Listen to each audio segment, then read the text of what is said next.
Hello, everybody out there, and welcome to another AIMBOT. Am I morally bankrupt or them? Who's in the wrong? I can tell you who's in the wrong. Trump's in the wrong. Absolutely. I want to do my rant today because a lot of stuff has happened and it's been pretty wild, to be honest with you.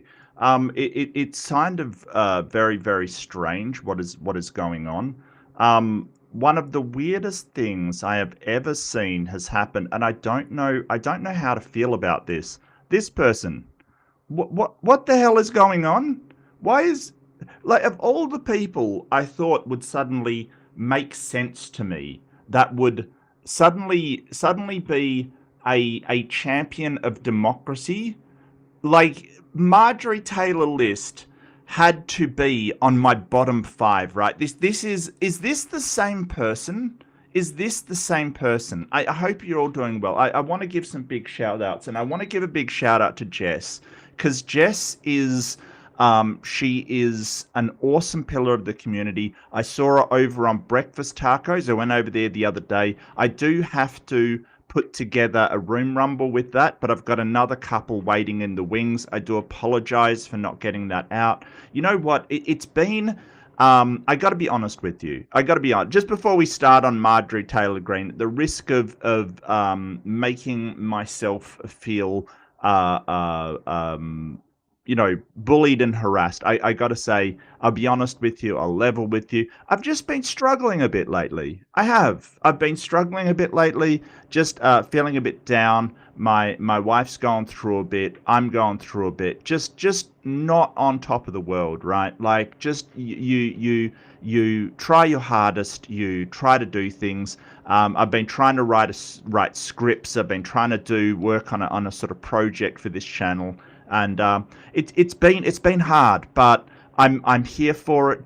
A lot of the time, the way I see it, and this is just the way I see it, right? And I just want to be upfront with everybody. The way I see it, we go through these struggles, and it's hard, and it's hard. I get it's hard for you too. I get that everybody goes through this. I'm not sort of saying, hey, I've struggled and there's something special. No, absolutely not. But these ups and downs are a part of life. Not everything's going to go our way all the time. It happens, and I get that. I totally get it.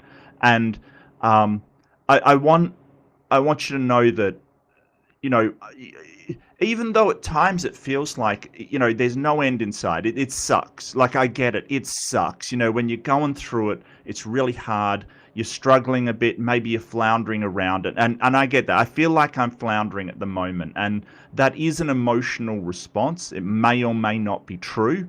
I might be doing really well. I might not be doing really well, but at the moment I'm feeling a bit down, feeling a bit struggling, and that's okay. That's part of. I would rather feel that and acknowledge it and say, hey, sometimes things are shit, right? Sometimes things are just crappy, and um, I'm not being hard on myself. I'm not being, sort of going, oh, I'm not feeling like this. I'm fantastic. No, I just feel like crap because I've been trying to write scripts and do more, take a different tact with the channel and put some stuff out, and it just hasn't worked for me. No excuses. My ADHD is kind of, I'm all over the place, and I want to be kind to myself. I want to be kind to myself. At the same time, I don't feel great about it, and that's okay. I'm allowed to not feel great about it, and that's okay. But I will continue to try because, these feelings when we go through crap, they're not going to last forever. I can go, hey, yeah, I feel like crap now. If we just keep going, things will. I know that this is a temporary feeling, but I want to be upfront with you. But that's okay. I can't feel on top of the world all the time. Happiness is temporary, but then again, oh, thanks, Victoria. Look, and look, I love you guys. You guys are amazing. It keeps me going talking to you all. I see a ton of people there. I just want to give Jess a big shout out because she is just such a great member of the community. She was over at Breakfast Tacos when I was in there, sharing my channel and helping me out. That's what keeps me going. Honestly, it's what keeps me going is the people that I meet, that I talk with, that I can do something for. I think it's sort of a part of human nature. We kind of, serving other people, being there for other people, being supportive of other people. I think that's what it's all about. Helping in whatever tiny, almost insignificant way for humanity, and that is what we do. We try to help humanity in the tiniest. Like I don't give a crap if you're a fast food worker or a construction worker or anything like that. I don't give a fuck, quite frankly. I don't care. Like if you're doing your bit to try to help people, that's it. You deserve respect. I don't care. These people that don't respect their servers, they don't respect fast food workers, they don't respect ordinary people just doing a job that helps other people. As that is, to me, is just so bad. These billionaire class that just don't respect ordinary workers.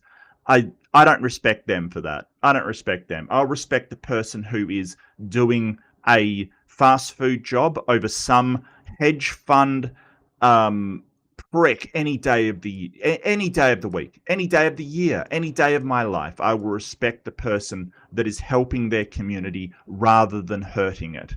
That's where I stand. Wow, that got really ranty. It felt good though. Get that out. Get that out. But Jess, so good to see you. I'm sorry I can't delay it for your lunch. I would love to. Honestly, I honestly would love to. I'd love to have you in chat. But Victoria is in chat, and hello, Victoria. Top Tester. Hey, Tops. I haven't done anything for my gaming channel. I know Tops from my gaming channel. I haven't done anything. I haven't done anything. I'm sorry. Totally my fault. Again, it's just this 6 months or so has been tough for me. That's okay.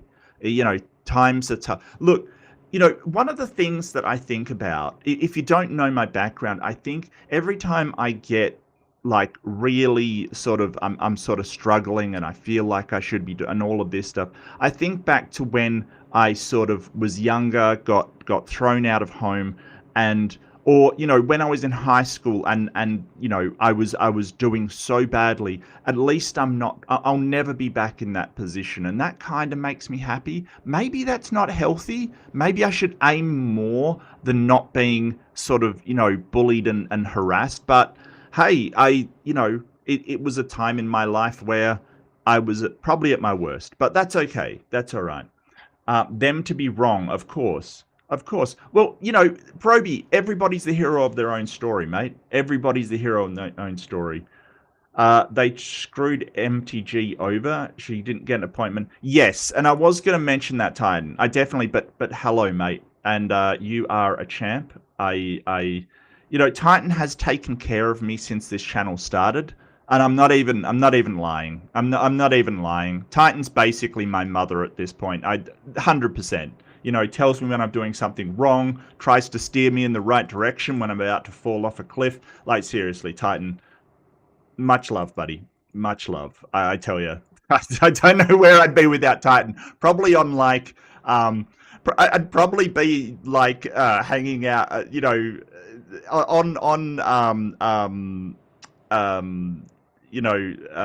some random channel wondering why they're all terrible. I don't know where I'd be without Titan. Hi Jedi, so good to see you, mate. Yeah, thank you. Stop the stupidity. I really appreciate it. You know what? I feel better just talking to the peeps. It's great to be here. Great to see you here. But welcome to the new timeline. Yeah, it's weird, right?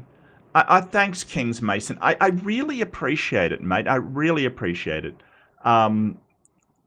Yeah, you know, it happens. We have ups and downs, right? We have ups and downs, and the important thing to remember is usually while you're in it, you just can't see the end. You know, you're just like, oh, this sucks, and it's never going to end, and that's usually or almost always not true to me anyway. That's all I can say is my opinion. And usually when you know you get a few things happening that are bad and you feel down and you feel like crap, you know, it will end. It will end. It usually doesn't last forever. It just is, you know, some things you have to accept. Some things are temporary states, and I know I'll get through this. Oh, thank you, Victoria.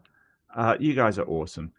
Always look on the bright side. I love that film, mate. I love Life of Brian. Like it is a great film. Not only because, like, let's face it, Life of Brian. Not only because it's such a funny film, but also because it really does show really well how, you know, something happening to a person can spiral into this massive myth that, you know, they're a god or something. It really is, you know, I I say you're the Messiah and I should know. I've followed a few of them. Awesome. There is no shortage of trading tracks for an individual to carry the dystopian effect of internet hype space. Yes, but there is also, look, internet is a double-edged sword. Just like all new technologies, it's a double-edged sword. You know, it has an amazing ability to get information out there, but also it has an amazing ability to get misinformation out there. But I think on the whole, it is for the best. Like, it is overall a huge net positive. It's just we've got to be aware of the net negatives. But yeah, you've got a point. You can't appreciate the good without the bad. Yep, absolutely. Absolutely. Love the read rant. Oh, that's good, STS. I really appreciate it. You're my sweet summer child. I know. I know. I just blithely walk to these people and go, oh, they wouldn't be taking advantage of me for any reason. And Titan's like, oh, my sweet summer child. Oh, dear. Yeah, if he or the PC and mod. Yeah, absolutely. PC, absolutely, yeah. And I saw PC recently. I dropped over to, I think it was Skeptic Haven. Jay Bundy was doing a thing on Skeptic Haven. It was quite interesting. I think his take and my take on Christianity are different. I think that Dr. Jay Bundy sort of has this, you know, anybody that believes in Christianity automatically is doing the wrong thing, and I don't think I would think. Ignore the sandal, follow the gourd. Follow the gourd. Yeah, so, yeah, perfect outline of how a schism happens in religion. Yeah, a religion that's 5 minutes old, already it's schisming. Yeah, absolutely. Absolutely. But anyway, Marjorie Taylor Greene, who knew? So the thing about Marjorie Taylor Greene, and basically she is now sort of saying that she, I mean, for a start, she wants transparency in the government. That's not a bad thing by itself, right? Like, I'm all on board with Marjorie Taylor Greene asking for transparency in the government. I will give this to her.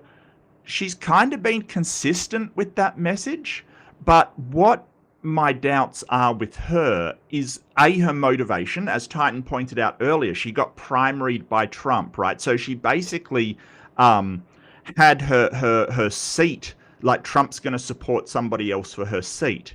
So is this to do with is this to do with her actually doing the right thing, or is this in response to her being hurt by Trump? That's a good question. Like, what's her motivation for this? And it may be a revenge thing because she doesn't want to be primaried by Trump, right? So if Trump supports somebody else, she's almost certainly going to lose her seat. That's basically the way it will go.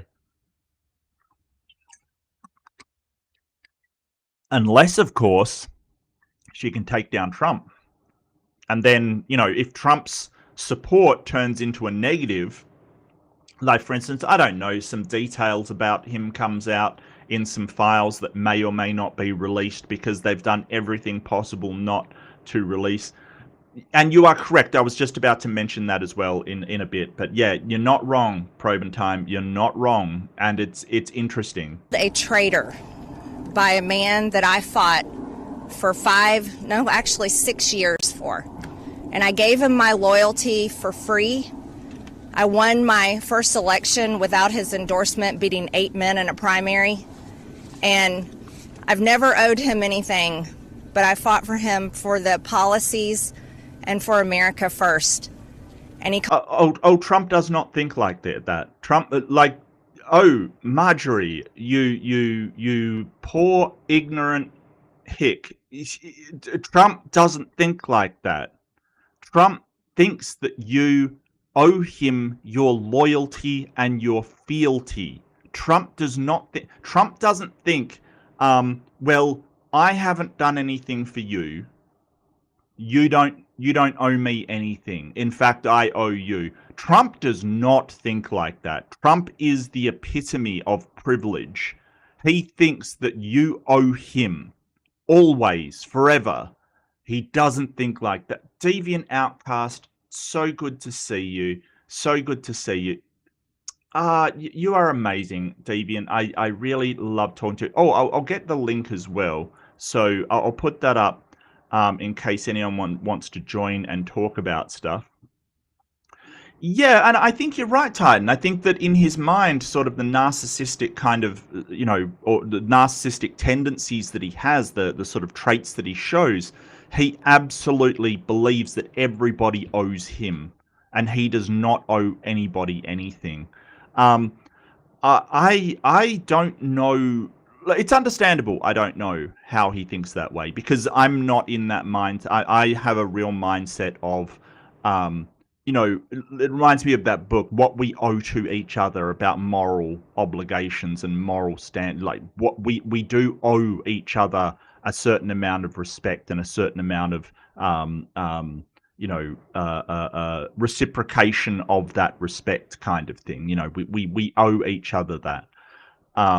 So yeah, it's completely foreign to me, but it shouldn't be foreign to her. It's very, very strange. Called me a traitor for standing with these women and refusing to take my name off the discharge petition. Let me tell you what a traitor is.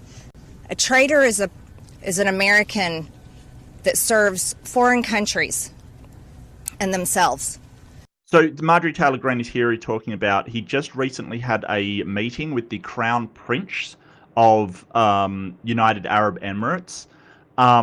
He's currently going to send, apparently, like, all kinds of technology to the UAE, nuclear stuff to the UAE, all kinds of stuff to the UAE that, security-wise is absolutely terrible. Now, the UAE is doing deals with Trump's family, most notably the EA deal that his son-in-law, Jared Kushner, did with UAE, buying Electronic Arts, which, if you're a gamer like me, Electronic Arts, before it was involved in a really shady deal being acquired by a Middle Eastern Muslim, aristocracy, which is just horrible, was already a horrible company. Okay, it already was one of the most hated companies in the world, and the most hated company among gamers, hands down. It's not even a competition. They're absolutely awful.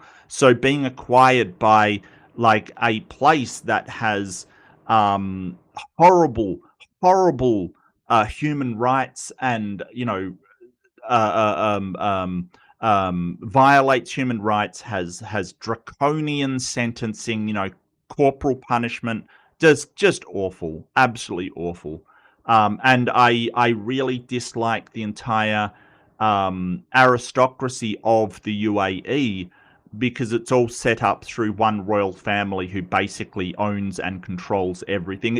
It's an authoritarian regime, and it always concerns me that America works with authoritarian regimes. When they say, hey, Iraq is an authoritarian regime that does this to his people and he's horrible and stuff, it seems more whether they work with the US is the concern, because the UAE obviously is the biggest oil producing country in the world. But yeah. A patriot is an American that serves the United States of America and Americans like the women standing behind me. And I want to tell you that this only became possible today because the American people whom we serve as representatives here in Congress demanded that this vote happen, and they put more pressure on every single elected politician in this city than has ever been put on them. And today you are going to see probably a unanimous vote in the House to release the Epstein files, but the real fight will happen after that. Well, so what's now happened is that the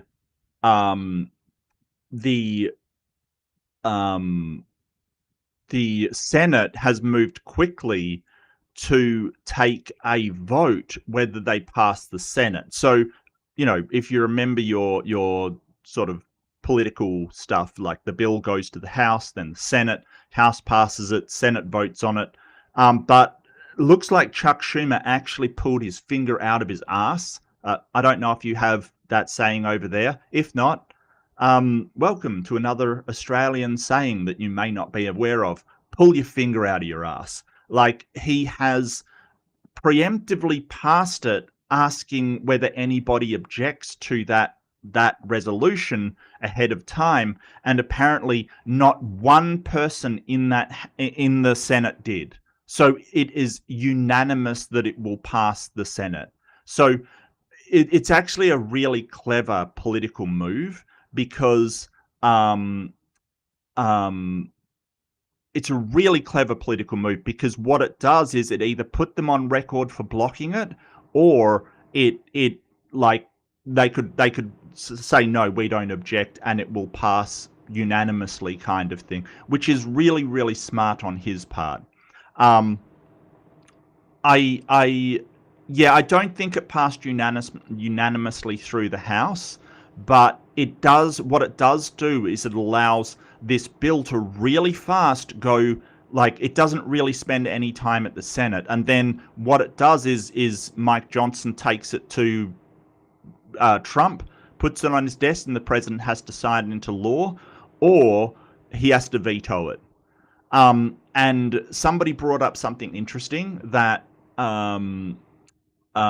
is another one. So Big Bad Mama says all files are active. Trump's name. The files are under DOJ investigation. That is the other concern. I don't know if that's happened yet, but they can try to stall it by saying, like, announcing an investigation and opening an active investigation into the Epstein files, and then say we cannot release them because they're under investigation. But that would be absolutely blatantly transparent. That would be a cover-up, like, incredible cover-up, because they'd already announced there was nothing to investigate, case closed, it was all over. You know, if they start an investigation once it goes through the Senate, and I think that this was the reason why they did this vote in the Senate, is because it doesn't give them an opportunity to really open an investigation. They'll have to do it really quick. And if they do that, then it's bloody obvious that they're trying to cover it up. I think it's just trying to make it look really obvious, right? Yeah. While I want to see every single name released so that these women don't have to live in fear and intimidation, which is something I've had a small taste of in just the past few days. Yeah, you have. And look, okay, so first off, nobody should be harassed or vilified by anybody else, but certainly not by the President of the United States. Okay, that is absolutely reprehensible. It is shocking. It is the power that the president has as the United States president. It is not his power. Okay, he is granted that power by the people. And so to use it against one of his people that does not deserve it, right? That does not deserve it. It is reprehensible. It is absolutely an abuse of that power. And Trump does it constantly. Constantly. He calls people traitors. He says that people should be imprisoned. He basically vilifies them. He calls them all kinds of things. It is an abuse of power. And I think that people have just gotten used to it. People have just gotten, well, that's what Trump does. The amount of stress and damage and people acting on his orders because they think the president wants them to attack these people is absolutely horrific. It should not happen. Like, I understand a president coming forward and saying, hey, this person is doing wrong and needs to be addressed, but sort of saying this thing, it's just horrible. It's horrible. I feel like nobody should be at the receiving end of that. Robin, so good to see you. Much love, Robin. So good to see you. I think I caught you the other day. It was really good. TP Seeker? Okay. What's hidden in the fine print? Probably a ton, which is why they're trying to block it from coming out. But good to see you. Yep, Big Bad Mama. It has to go to the Senate. The Senate preemptively has passed it unanimously. They called for contention to the bill when it comes from the House, so they preempted that vote. Like, so it looks like Chuck Schumer's actually done some decent work for once and pulled his finger out, which is fantastic. Yeah, Hooligan says, doing a good job stalking Titan. I wouldn't stalk Titan. Titan's probably stalking you and you just don't know about it. There was a single nay vote. Okay. Yeah, it's incredible how it's passed. But the weird thing was that Trump was tweeting, well, we should release it kind of thing. We should just release it anyway. Like, why can't they? Trump doesn't need the House to pass it to release it. He can release it himself. He can declassify and release the Epstein files himself. So Trump calling to release it, I mean, it's like a kidnapper calling on the police to get a captive freed. You know, like, it doesn't make any sense. You can release it yourself. That is very possible. You can do it. Like, the president can release the Epstein files anytime he wants. Like I said, it's like a kidnapper going to the police. Get them released. You know, release the captives. You can do it right now. Wow. But good to see you. Good to see you, Justin. My brother from another mother. Good to see you, Phantom. Good to see you. The big F. The F for Phantom. Yeah, it was good to see you on, I caught, where did I catch you? Where were we? We were somewhere. Was it Claude's? Did I catch you at Claude's? I dropped into Claw Balls at some point. Claw Balls? Well, in fairness, mate, the entire American government's been in cahoots with the Saudis for a long time. It's not just Trump, in all fairness. You know, the Saudis have been in American politics for ages. You know, like, this isn't a new thing with Trump. It really is a you know, they've been there. Yeah, it was Claude's, yeah. Well, I mean, they keep records of that, Deviant, which was one of the amazing things about democracy. We can see who takes what position, you know, and who did it, who voted for it, who didn't vote for it, who voted against. You know, that's one of the great things about democracy, that there is no, you know, that was one of the problems with the way that MAGA Mike was trying to set up, like Mike Johnson was trying to set it up going through. He was trying to set it up so that whoever voted no wouldn't be known. It was going to be anonymous, but that was shot down because we want to know who's covering for the criminals.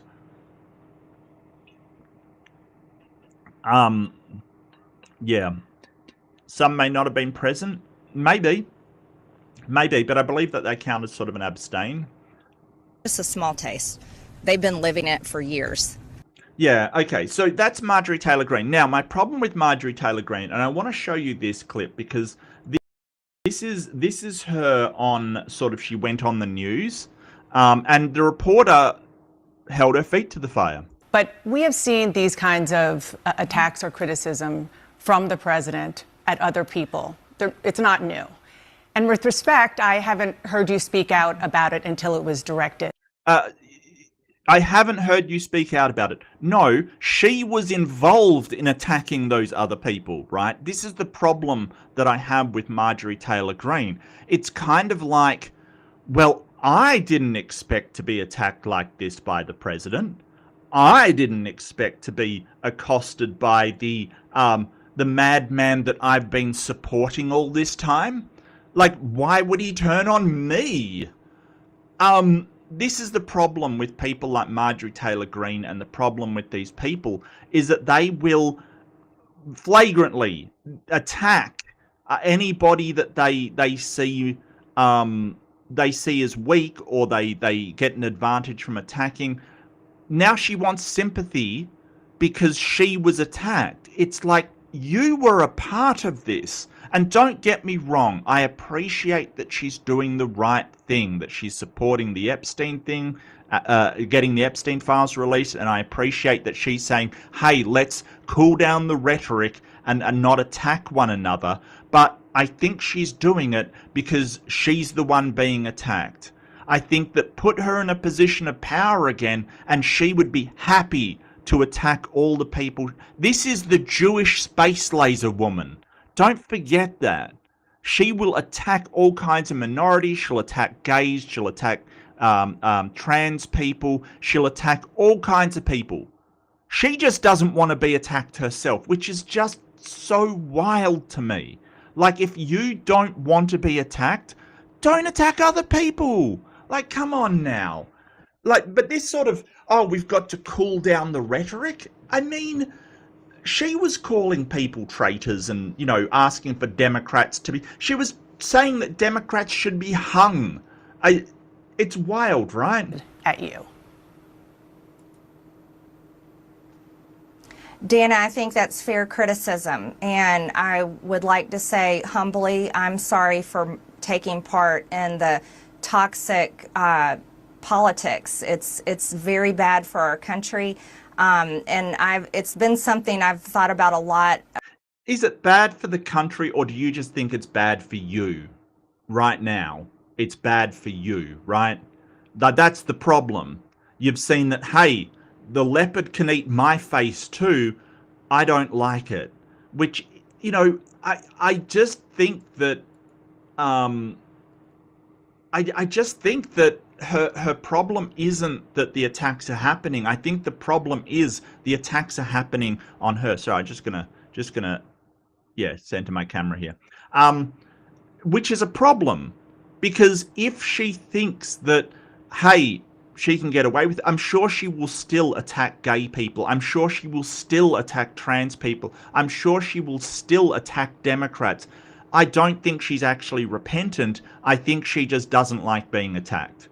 You know, so she's trying to garner support from the other side. And look, should we support Marjorie Taylor Greene? No. Should we agree with her to stop the attacks? Yes. Yes. Because it's the right thing to do. People shouldn't be attacked by the President of the United States, whoever that is, you know, for no reason other than who they are. I think that, you know, to do the right thing, if we want the right thing to happen, if we want the best outcome, we can't do the same thing as everybody else is, right? Call for her hanging, or sort of say, hey, you know, she's a traitor to the country kind of thing. If we want a better society, like if people are going around and assaulting people, for instance, if we want a better society, we can't just lynch them. That will not lead to a better society. So if you just want revenge, then yeah, go for it. attack her, call for her hanging, get people to do whatever. If you want a better society, you can't do the same behavior as the people you want to stop. That being said, I will, do not trust her. Do not trust her. And if ever she starts on this rhetoric, you've got to bring up, you said you would stop this rhetoric. You have to hold her feet to the fire. You have to show that, hey, you are the cause of this problem. You engaged. You helped Trump attack these very people. You are the one that started these attacks. So yeah. Oh, hello, Maya. She's still a Christian nationalist. Yeah, no, I'm not advocating for petting the dog or making her feel like she's done the right thing. I'm not for that, Maya. I want to make that perfectly clear. What I'm saying, instead of, if the dog bites somebody, you don't bite the dog. You keep it on a fucking leash and put a muzzle on that bitch. The dog, I mean. I'm not calling Marjorie. You get it. You know what I mean? Like, you don't use the same behavior that dog is doing. But you damn well sure make sure that dog doesn't bite anybody else, right? So that's what I'm saying. I get what you're saying. She's still dangerous. She still has these views that can be really dangerous. Yeah, gotcha. We definitely need a leash and a muzzle. Totally with you. But we don't do the same behavior as the dog because we are just lowering ourselves. We don't need to do that. So yeah. But I respect your opinion. I totally respect your opinion. I think that speaking out for the Epstein people, she's doing a good thing. Yeah. I love your analogy, Maya. Because the dog, it will be a good dog sometimes. That doesn't mean it can't bite people, right? If the dog's dangerous, the dog's dangerous. Gotcha. Totally with you. Especially since Charlie Kirk was assassinated, is that we... Yeah, and this is really illuminating. Like, you didn't care when the Democrats that were assassinated by that right-wing supporter, you didn't care about that. Right? Like, they care about themselves. Things are getting too real for them. And that's why they're calming down. Not because, and to be honest with you, I always condemn political violence because political violence is really easy to start. It's really hard to stop. Okay, so I condemn all of it. That's my position. You can disagree all you want. I condemn it, but I also condemn this sort of, well, we've got to calm down now because something's happening to us. No, you should have stopped this and condemned it from the very start to try to get your supporters and go to your supporters. Under no circumstances should you be doing this. It is disgusting. It's horrible. We do not do this. That's what they should have been doing. Absolutely should have been doing. I'm only responsible for myself and my own words and actions, and I am committed, and I've been working on this a lot lately, to put down the knives in politics. I really just want to see people be kind to one another, and we need to figure out a new path forward that is focused on the American people, because as Americans, no matter what side of the aisle we're on, we have far more in common than we have differences. Yeah, and the Democrats were saying this, years ago when Trump first raised his ugly, very, very ugly and make-upped head. That's what the Democrats were saying, because there's, this kind of partisanship, there's only one outcome to it, and that is a division of the country. It's splintering. It's not good for the country, right? It never is this kind of, rhetoric. I will again point at when the Prime Minister of Australia had a victory speech. He he understood the assignment, right? We don't do that here, is what he said. Give me 1 second. I'll see if I can find a clip of it.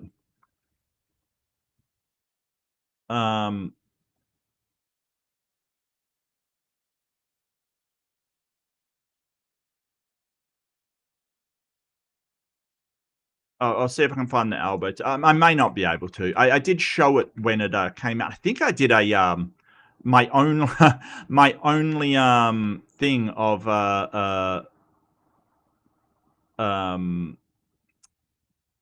secular success instead of fundamentalist fails on a Friday on Albo's speech, because it was so sort of coming together.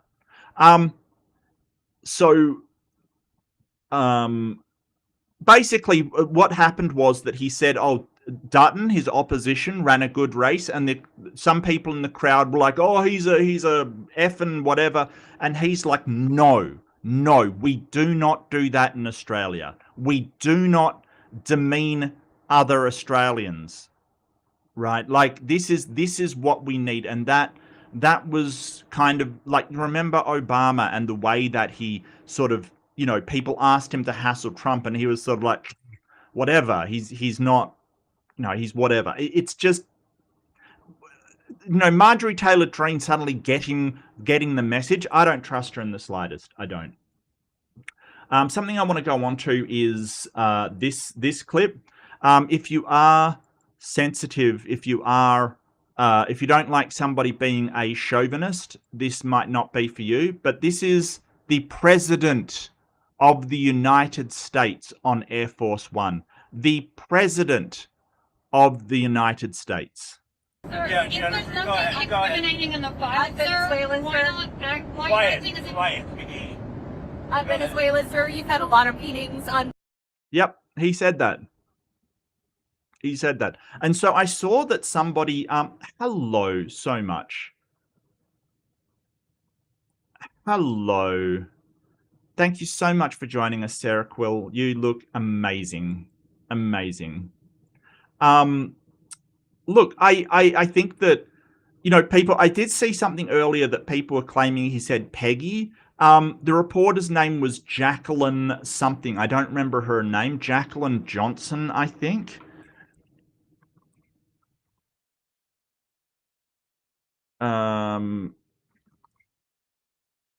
I can't remember her name. I think it was Jacqueline.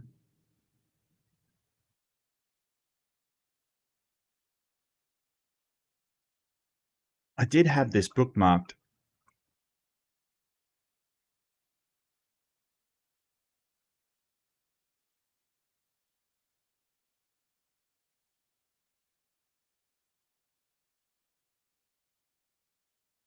Who was the reporter? Yeah, there it is.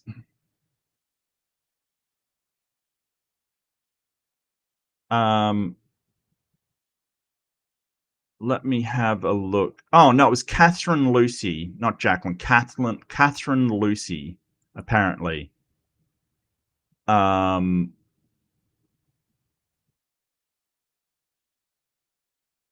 Bloomberg's White House correspondent.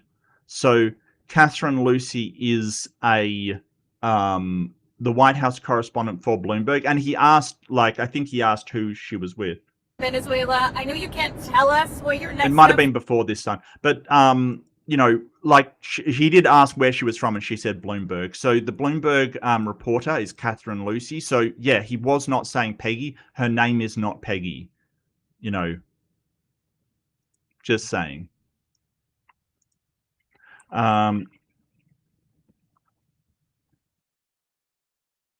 Yeah, Peggy is short for Margaret. So, he has said this before. Apparently he called a Miss America contestant Piggy as well. So it is a nickname that he has used before, right? Like, it isn't one that, oh, this is out of left wing. He's called people that before. So that was Alicia Machado, the winner of the 1996 Miss Universe pageant, has said that he once called her Miss Piggy, right? So it is something he has absolutely used before. So yeah, and all she's doing is her job. That is disgusting. That is absolutely disgusting. It's reprehensible. And imagine if Obama had called a woman piggy on Air Force One. Absolutely disgusting. Ember, so good to see you. Jess, so good to see you. Awesome. Yeah, I mean, she's had a number of iterations, Seeker. Marjorie Taylor Greene's going through a number of iterations that I don't, I think it's just, I think that she is sort of somebody that in order to be elected, she needed to be a conservative Christian. Now her existence, her political existence is being threatened by Trump, and even maybe her corporal existence is being threatened by Trump because she says that she's been threatened, has gotten death threats, all of that kind of stuff. Now that she's being threatened, suddenly she is a non-partisan reach across the aisle person. So it's kind of wild what's happening there. I think that this is the only course available to her without her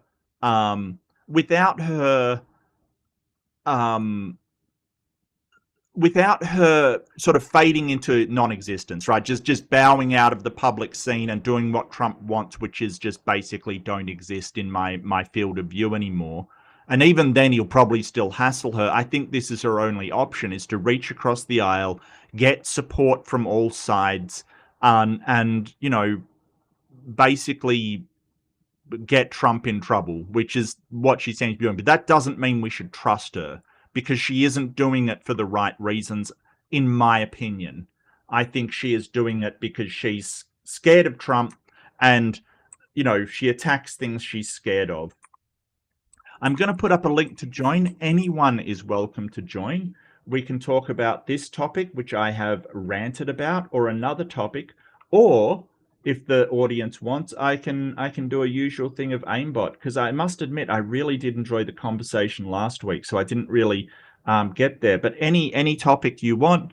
Look, I love talking about morality. I think that it's an interesting, complex. It's so complex. I think it's nuanced, and it's got all the things that I love. But it doesn't have to be a conversation on that. You dare everyone to click the link at the same time? Uh-oh.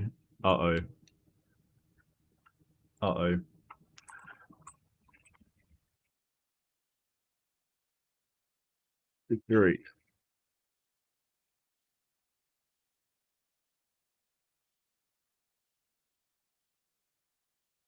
That's the full election speech. Hang on one sec. Let me see if I can find this.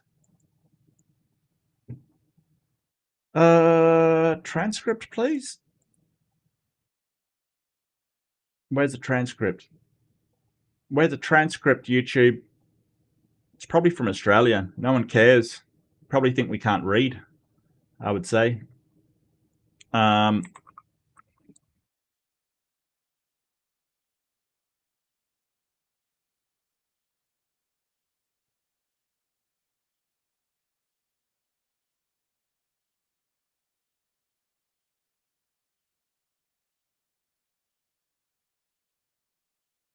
Oh, yeah. Let's see. Yeah, it's 26 minutes long. Let's see if I can... didn't have a transcript on that one. Yep. Are you saying you can read? Well, it's in the name, isn't it? It's in the name. I mean, it would be funny. I must admit, it would be funny if Mark Reed could not read. I got to admit. I have, I can't lie. I can't lie.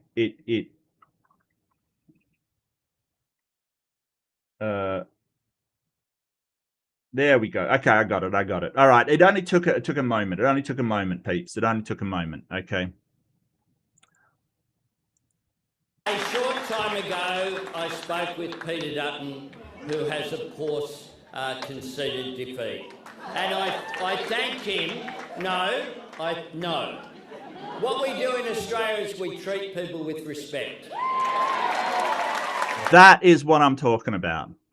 Like, you know, some of the base arced up and he's like, you know, it's like to a child. No. Okay, so don't forget. Okay, so here's the thing. Don't forget, it's a victory speech for Labor, right? It's probably really drunk, you know, like, oh, he's such a... And it's like the leader goes, no, we don't do that. We don't do that, right? We don't do that. I thank Peter. You know, and you know, I got to give him respect for that. Like, there's a lot of things I disagree with the man on. Okay, I must say I disagree with him on a lot of stuff. That sort of, you know, no, we don't denigrate, we don't humiliate, we don't do that just because we disagree with somebody. No. Now, if somebody is like Marjorie Taylor Greene, don't trust them either, because she will attack anybody she wants. She will attack, you know. She will absolutely attack. If you join Mark, the weasel will maul you. Okay. Apparently weasels are in for it, but it's good to see you, Jester. It's really good to see you. It really is. I'll get organized. I'll see if anybody does want to join. Look, I'm happy to talk about whatever. I really do like having an open room. I really do. Morally, did I pin that? I did pin it. Okay, cool. Morally wrong. I will go into aimbot if you don't stop me. 100% will. Everyone is in the right.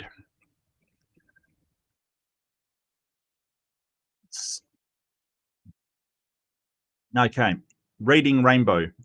You know what I've got? Can I replay it? Well, yeah, sure. I mean, can I replay it? Yeah, I can do that. I think. Did I close the window? Oh, absolutely, I closed the window. Why wouldn't I close the window? Right. It was about 17, about there.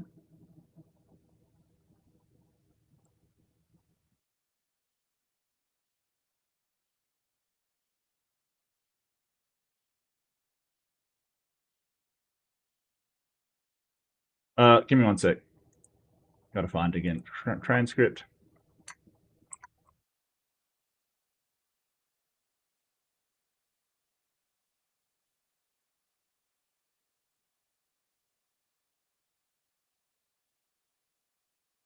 Yeah, I can play it again. Yeah. No worries. I can do that. Look, I loved this speech. I thought it was really good. A short time ago, I spoke with Peter Dutton, who has, of course, conceded defeat. And I thank him. No. What we do in Australia is we treat people with respect. That is beautiful. I like that attitude. I like that attitude. But I don't think we've had to deal. No, that's not true. That's not true. So I was about to say I don't think we've had to deal with anybody like Trump, but that's not true. We had our own sort of Trumpy guy called Clive Palmer, or as he's commonly known to most people in Australia, Fatty McFuckface. You know, he came up and sort of tried to use his money to get elected and stuff and failed miserably. I don't think he even got a seat in the last election. I don't think he even got a Senate seat in the last election. Give me 1 second. What was it? United Australia Party, which is hilarious because nobody likes him. I think he got absolutely nothing. 20 Senate current numbers. He's got one senator. All right. Well, I mean, he does have a senator. Okay. Well, I mean, I'm glad all of those billions he spent got him one Senate seat. One Senate seat. Who is Gen Alpha? I have no idea. I have no idea. Is that like a babies at the moment or something? No idea. No idea. No, that's the Prime Minister. That's the Prime Minister. The Bob Catter is the guy that has beef with crocodiles. And I'll see if I can play that clip because that's just too funny. That's just too funny. Give me 1 second. I'll see if I can find it. That is actually hilarious. I think it's under gear change.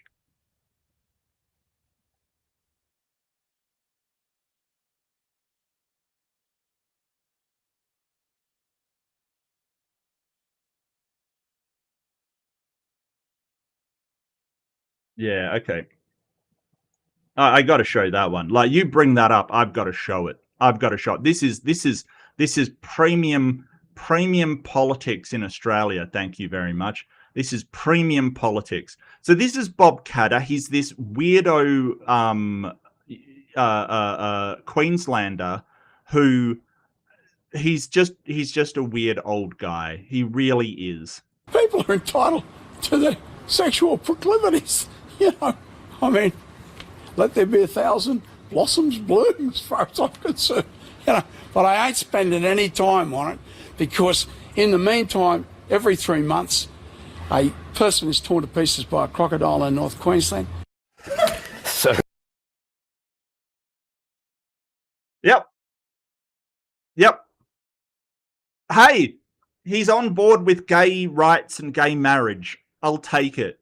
You know, it's hilarious, but I'll take it. You know, he's fine. He's fine. There's Genuinus? Isn't that a bird? Is that a bird? Isn't that a bird? Like a fossilized bird? I will look it up. I will look it up. Yes. Damn. So Genuinus is a flightless bird. Oh, apparently it's like a frigging emu out of control. Oh, that's horrifying. That is horrifying. It's a extinct genius. Thank everything that it's extinct. A large flightless bird that lived in Australia during the Pleistocene epoch until about 50,000 years ago. Over 2 meters in height. They were likely herbivorous. Yeah, so is an emu. It doesn't stop them from being absolutely frightening and terrifying. Wow, okay. Yeah, cool. Oh, that is horrifying. That's horrifying. Well, I'm impressed with my memory. I'm really impressed. I'm really impressed. Okay, AIMBOT, what are we doing? We are aimbotting. AIMBOT, am I Murray Bankrupt or them? I'm going into Am I the Arsehole? None of these have been curated. None have been selected pre-time. This is new to me. It's new to you. And I usually use secular humanism for my moral standard. What does that mean? It means that I do the best for the well-being of humans, both physical and mental, and human societies. So, you know, whatever is good for human societies. I got to check these out ahead of time because they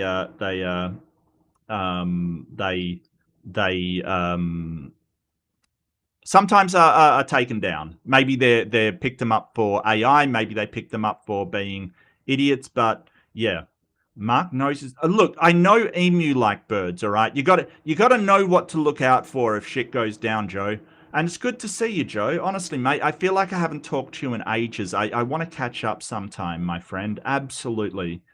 Your cat timed out Holy Spackle? Dang.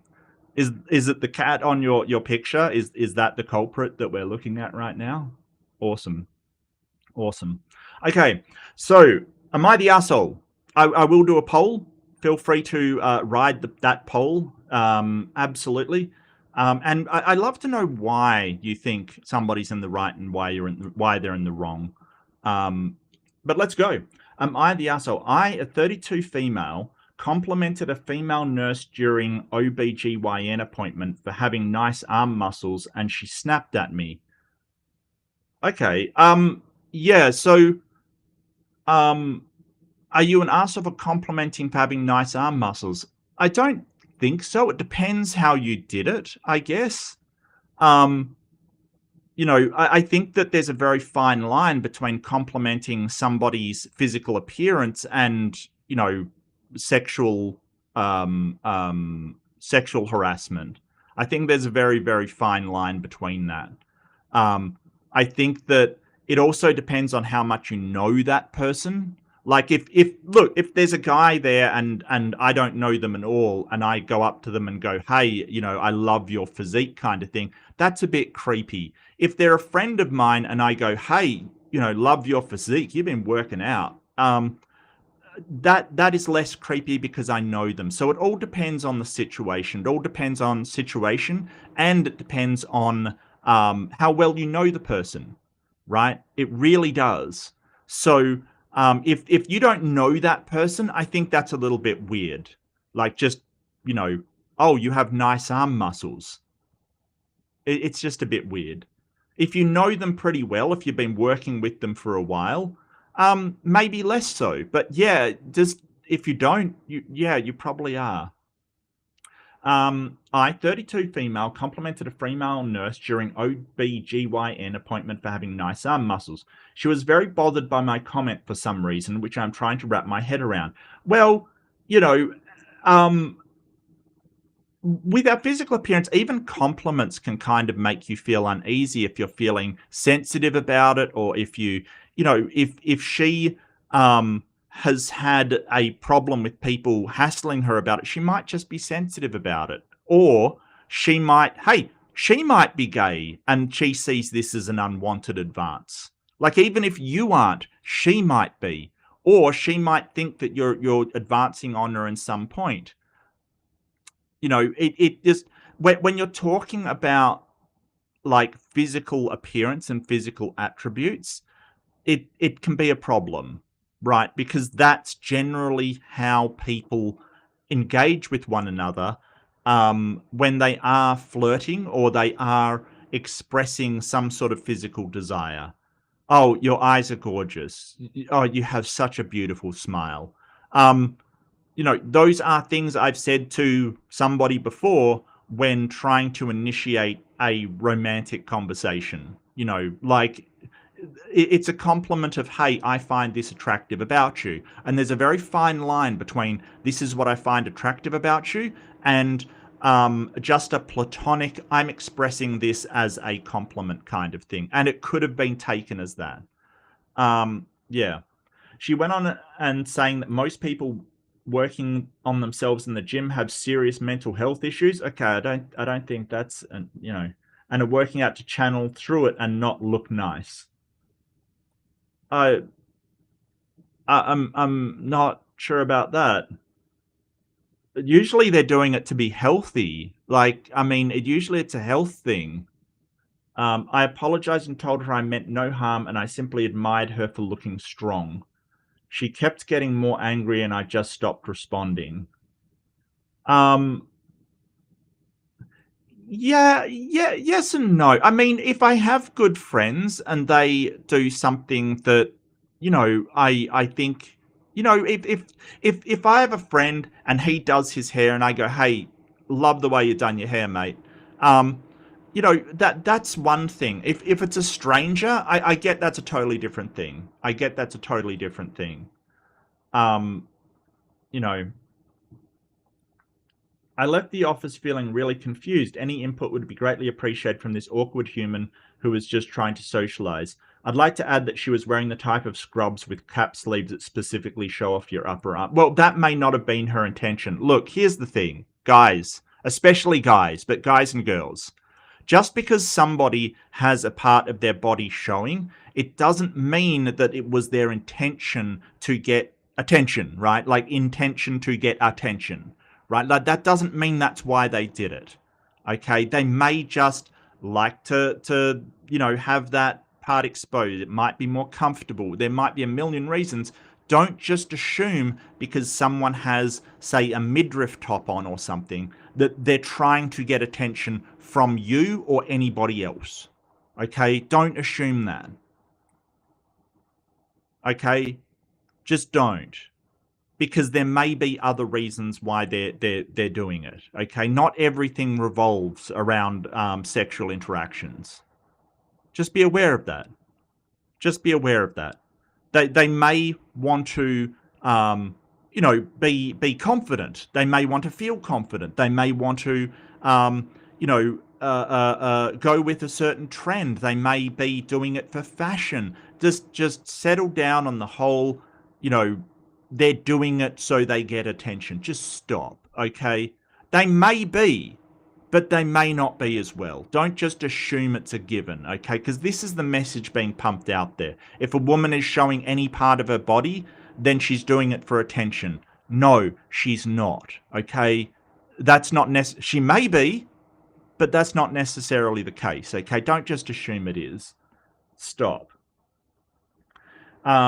Especially when it's like your arms. Like, I get arms can be sexy, sure, but I mean, it's not like she's like putting out cleavage or something. Jesus.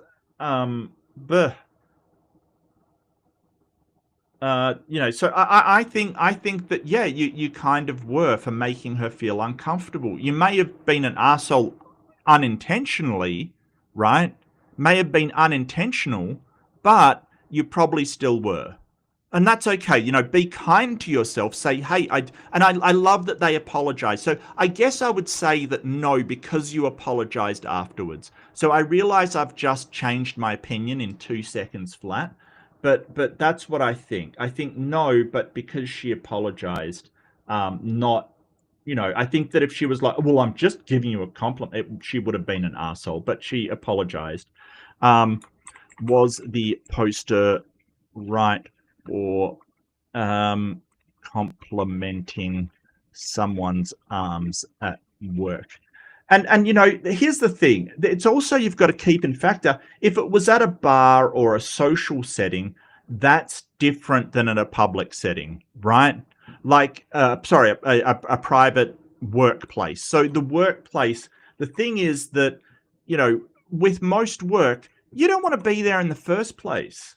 Right? Like, you're sitting there doing your nursing job. You find your job satisfying and, you get a lot out of it. I get that, you want to do your job, but, things about it will suck. You may not want to do this particular thing right there. It may be fulfilling, but, there's probably stuff that's suck in it. You don't really want to have to put up with people hitting on you during work. Like, that's just even worse. It's terrible. So be aware. It's, if you're flirting or whatever, work isn't the place for that. Look, if you feel the urge to flirt at work, go to somebody and say, hey, you want to grab a drink after this? Or do you want to, after work? Or do you want to have a coffee after work? Or put it into a social setting. Don't just do it at work. It works for work as far as I'm concerned. Look, you may disagree. I'm there to work, quite frankly. And works hard enough without navigating that kind of crap. Anyway, that's my opinion. Let's see what these people have to say. I guarantee you most people at the gym don't go there because they have mental health issues. So that tangent tells you more about the nurse and why she reacted the way she did. Possibly, yeah, she could have had some trauma. So your perfectly innocent comment hit the wrong note. You apologized, you moved on, not the arsehole. I kind of do agree. I kind of do agree because she apologized and moved on. I disagree. Everything but not the arsehole. The nurse's rant response was uncalled for. We're taught to be professional during bedside manner. Yeah, but professional means you also don't compliment another nurse's arms. Flying off the handle, we dared to call a woman strong. She didn't say strong. She said she looked, what'd she say? Nice arm muscles. Okay, that isn't saying strong. That doesn't say strong. Okay, that says they look nice, i.e. they look good. They look attractive as far as I don't know. That's how I would take it. So I don't think that person really understands the assignment. Sort of saying to, like, when you've got to change the meaning of something from nice arm muscles to you look strong. No. Not the asshole. Nothing wrong with saying nice guns to somebody. Who the fuck brings up mental health issues because they got complimented on their muscles? I suppose probably someone mental, but damn, quite an overreaction. Maybe a little bit, but we don't know this person's past, you know. Most people at the gym are mentally unhealthy is a hell of a broad statement to make about an enormous number of people, not the asshole. Yeah, and I do agree with that. I do agree with that. Gentle, everybody sucks here. Okay, well, as long as you're gentle, proctologist. As others have pointed out, it's best not to compliment strangers' bodies. Yeah, this. Please don't. If you don't know somebody, just don't go up to them and compliment their body. It's not a good look. This is especially true at a person's place of work. Correct? Yeah, I agree with that. I might compliment someone's outfit, hair, or even eyes, but muscles are more intimate. Yes, that is true. That said, her reaction was really over the top. Going off on you about mental health struggles was weird and unprofessional. She could have just said, hey, I don't love comments on my body, even if they are complimentary. Instead, she kept berating you even after you apologized. There is simply no reason to go through life with such a chip on your shoulder. Shake it off. Avoid these comments in the future and know that this woman's reaction says more about her than it does about you. Gently disagree. This is a not the arsehole. Yeah, I kind of... Yeah... I'm on the fence with this one. I really am. I still, you know, because they apologized, then again, they really shouldn't be going around complimenting people like strangers. So, yeah, as long as she stops, I don't know. I don't know. This is really close between, like, sort of everybody's done the wrong thing or, you know, she hasn't done the wrong thing.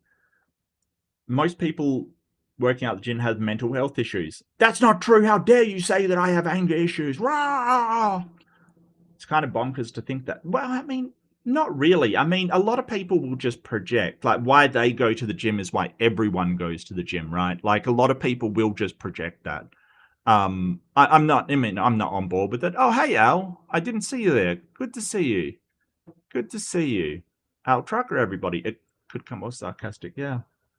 A good rule for complimenting people is only compliment things they have control over or can easily change. I love your necklace. I love that dress. The color looks so good on you. Those are good compliments. You look great. I wish I could be that skinny. Oops, they have anorexia. That's not a bad suggestion. It's not a bad suggestion. I'm not a bad suggestion at all.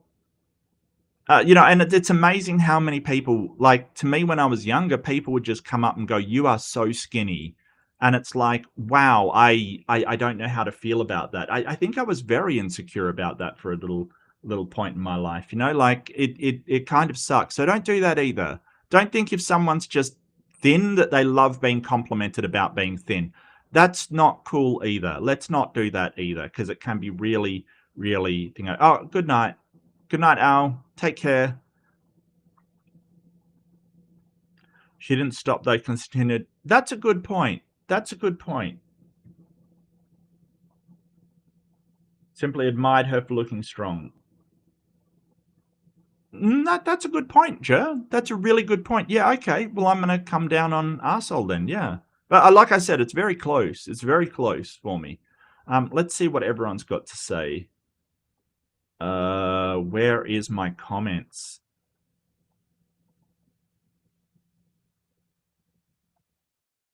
Hat comments? Yeah, I mean, hat comments are fine. Like, I'm not really talking about clothing. I'm talking about physical, like their body, you know, like our bodies are kind of, like the last person said, you can easily change a hat. You can't change your body.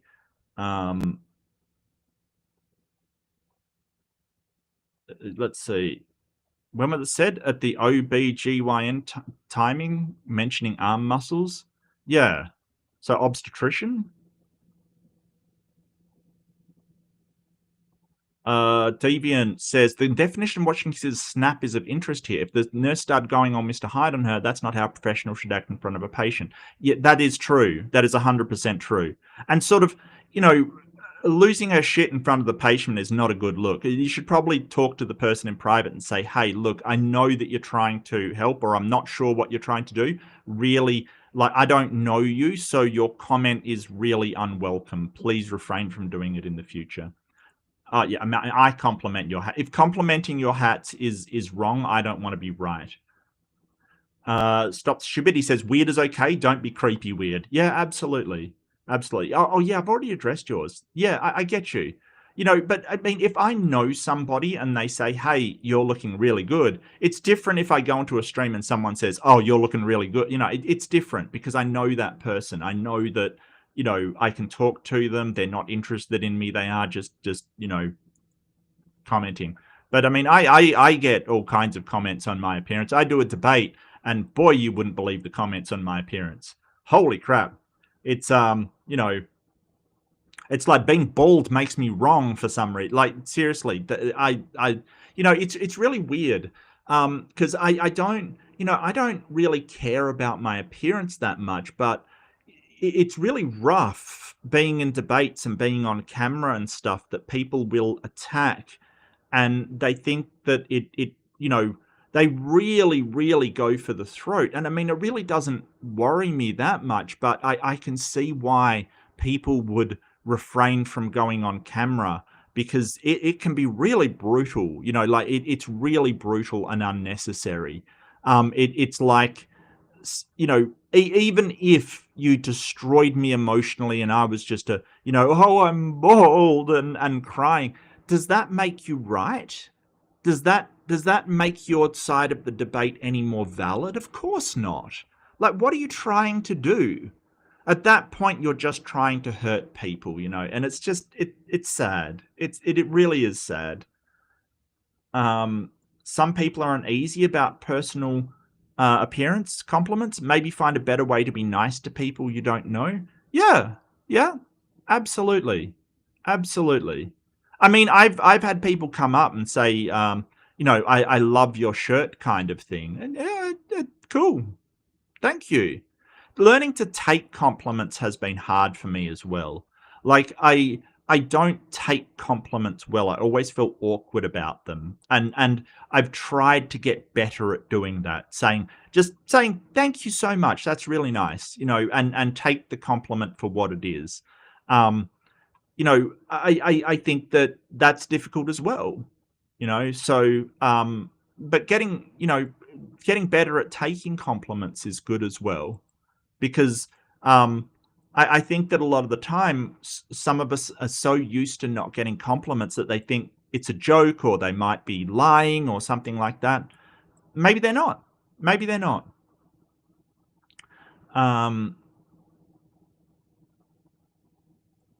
Like, my mother-in-law comments on my kid's body and it drives me nuts. Yeah, that's weird. Look, when I got married, I was being married to a amazing woman by the name of Sarah Quell. And when we got married, she invited a work friend, and she was nice. Don't get me wrong. She was really nice, right? She was an awesome person. She was bombastic and enthusiastic. She was really cool, right? She was a really cool person. But it did get a little weird because sort of my family was there, and she was like saying to us, like, my side of the family were all so gorgeous, like my nieces and nephews and my brother and his wife. She's like, oh, they're all so beautiful, kind of thing. And it's like, that's kind of weird, you know, because not only is it weird because we don't really know you that well, because you're a friend of my wife and not, I didn't really know her. Also because, like, what about everybody else? You know what I mean? Like, you're suggesting, hey, you, like, it was weird. Okay. It was just weird. Like, she was going on about it, and it just was weird. You know, and just the way it happened, it was just a little bit weird. I mean, I'm sure she really had the best intentions, kind of thing, but at the same time, really weird. That was probably one of the weirdest things that happened at my wedding. I gotta say. No, that's not great. Yeah, no, people commenting on your body is not great. I get you.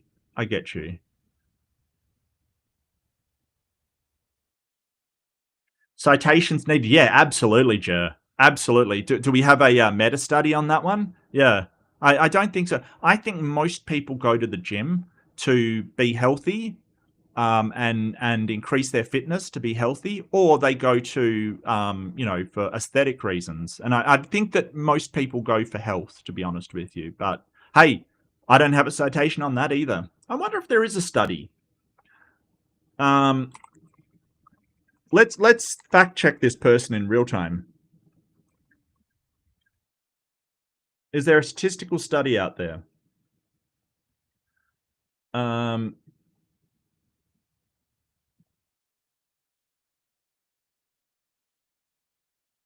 That's a very long study. I'm not reading all of that.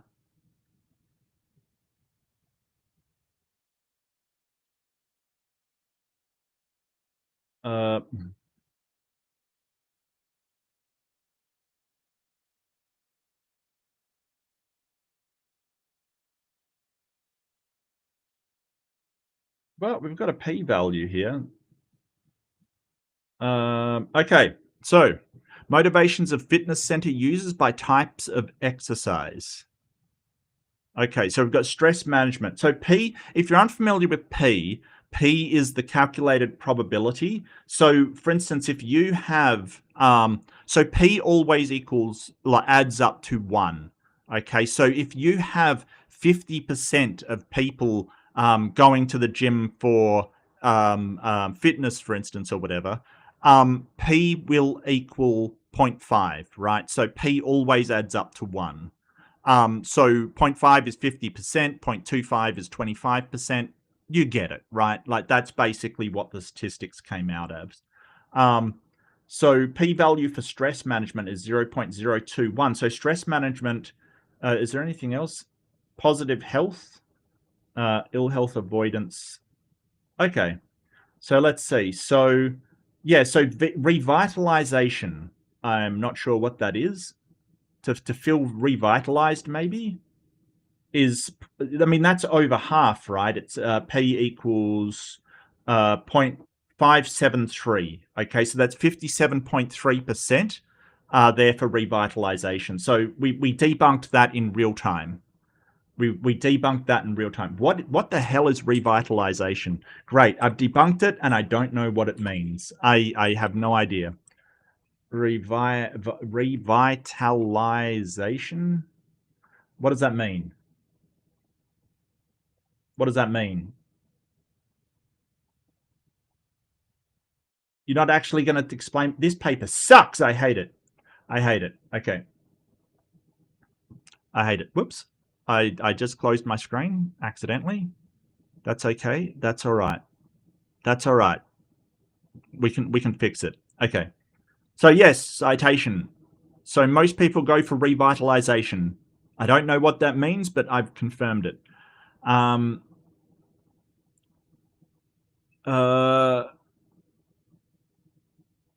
If you ever say something you're worried it may be taken as inappropriate, lick them on the cheek, and then what you said will not be a problem. Yeah, no. If you create a bigger problem, you will no longer have the original problem as forefront. No, I get you. Yeah, no, I get you. It's not a midriff top. I just can't find a good shirt. Nice. Nice. Deviant says, I once complimented a train station ticket guard guy on his glorious beard. It was well groomed and thick. He seemed a bit surprised at my enthusiasm, but not offended. He just looked confused and said, oh, thanks. Yeah, I mean, sure. Yeah, and I agree, Jer. I agree. You convinced me. It is a problem that they apologize, then doubled down on it. I got you. And Jess says, especially if you keep going after a boundary or uncomfortableness is announced. Yes. Yeah, absolutely. No, I agree with both of you. I do see Jaz's point. I acknowledge it and agree with it. Yes. Like, if you go, I violated this boundary, I'm sorry for doing that, and then immediately do it again, what are you doing? What are you doing? Perhaps good to clarify the intent was not mean to be offensive or call ill ease. Yeah. OBGYN appointment? How? Why? I'm baffled. Then again, I've never been asked to go to OBGYN. Yeah, I assume you're not a woman. I assume. I assume that you haven't been pregnant. There you go. They meant the buttock? Oh, yeah, gotcha. Yeah, what does it mean by going on your permanent record? Yeah, HR has words for Victoria. Yes. Yes. Can I put a poster there that says everyone sucks here? Yeah, may have an issue with HR. She said strong. Yeah, but you're still doubling down on it. You're still doubling down on it. I get you. I get you.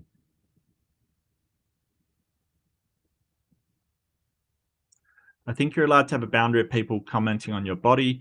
The way she writes that, I'm sorry, but I don't see it as a big deal. Yeah, you're minimizing someone's boundaries. Totally understand. Totally understand.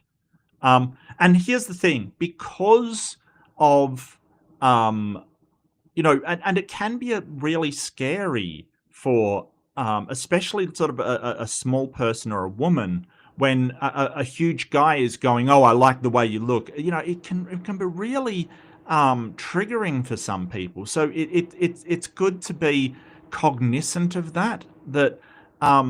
To you it may not be a big deal, but the violation of that boundary to somebody else can be a massive deal, even if you don't see it that way. Body dysmorphia is common. It's a lot more common than we knew, yes.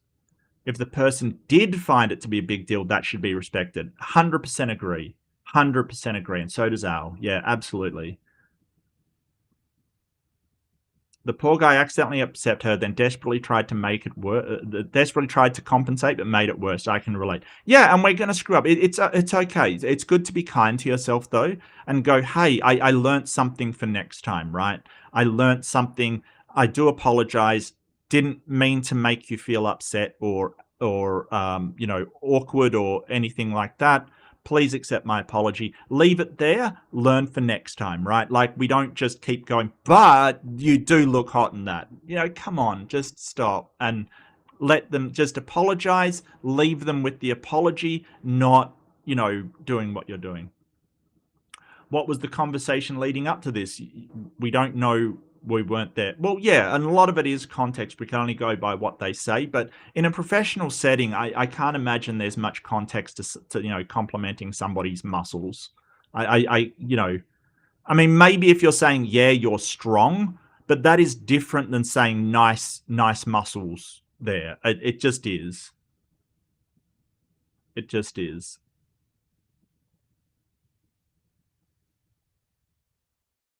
Are they doctors? I thought they were nurses. Yeah, I think they're nurses.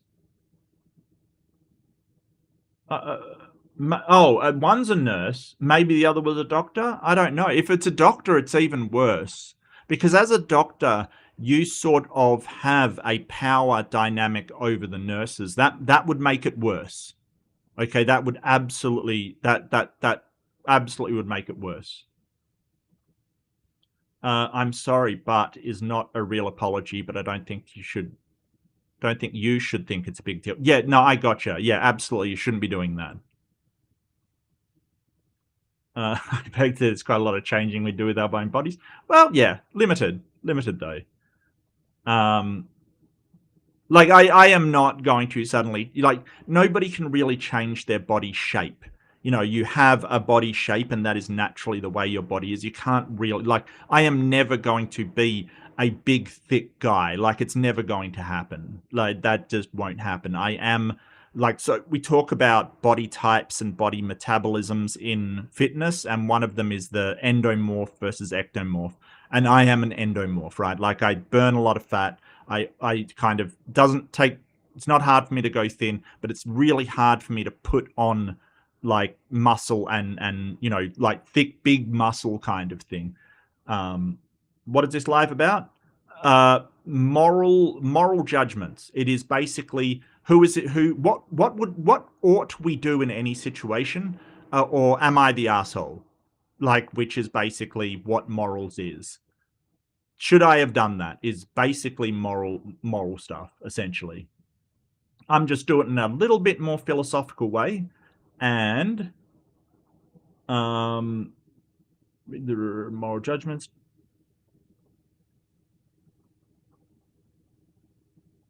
I just been using seeing the childish insult people come to use back at people. Yeah.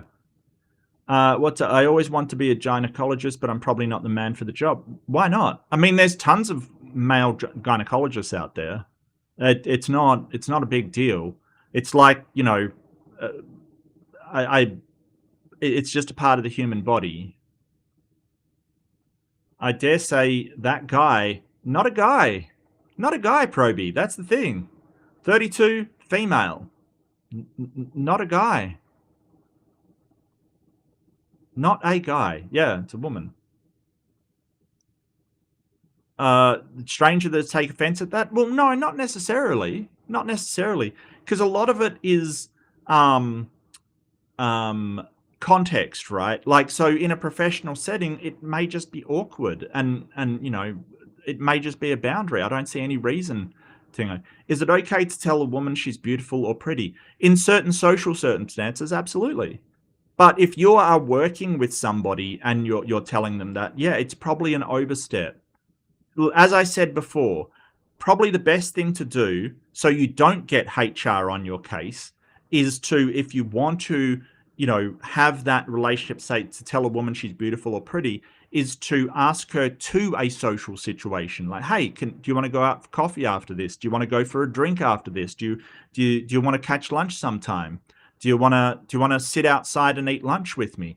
Make it a social situation so it's not as creepy, because when you're doing work, you have a job, right? Like, being able to do that job without somebody making a move on you is very important. It is. So yeah, make it a social situation if you want to do that. That's what social situations are for. You know, and be respectful. Deviant says, if I put myself in a situation where I'm up and feet on stirrups with the parlor room on full displays to strangers, I might drop a comment to ease and distract from my own feeling of vulnerability. Yeah. The comment might not be the best comment in that situation, but I could own it afterwards. But if the nurses then started going Dr. Hyde at me, yeah, I'd say all arseholes are the one in this one. Oh, was she the patient? Was she the patient? Did I miss that? That she's the patient? Yeah, well, you really shouldn't do that to a patient. I assume that they were like a doctor and a nurse, or both nurses or something. Well, I'm going to check my prejudices at the door. Maybe she was the patient, and yeah. I don't know. It's kind of like, even as a customer or a patient, you shouldn't be you know, violating that boundary with staff. You know, they're there to do a job. It's not like you go to the supermarket or something, see, you know, a checkout chick and you're like, hey, you look really pretty. No, they're there to do a job. Just leave them alone. You know, how are you is fine. Hope you're having a good day is fine. You know, thank you. How you doing? That's great. No, like, seriously, don't treat staff like your you know, personal romantic engagement. No. Not saying things like people who go to the gym have mental issues, but maybe commenting on someone's looks. Yeah, I'm not going to lie, I was born with my foot in my mouth, literally. Actually, it's not an unusual occurrence, apparently, that people do make jokes and try to relieve the tension. I love it. I love people that relieve the tension by making jokes. I think it's awesome. I've always tried to compliment with tact. I want to say most of the time pulled off, sometimes. Yeah, and it happens. That's when you apologize and note it for next time. Hey, this person has boundaries. I do apologize for violating your boundaries. Not a problem. And I think that with this one, they apologized and then did it again instantly. And I think Aunt Jer is right, that the fact that they apologized and then doubled down on it, it's a problem.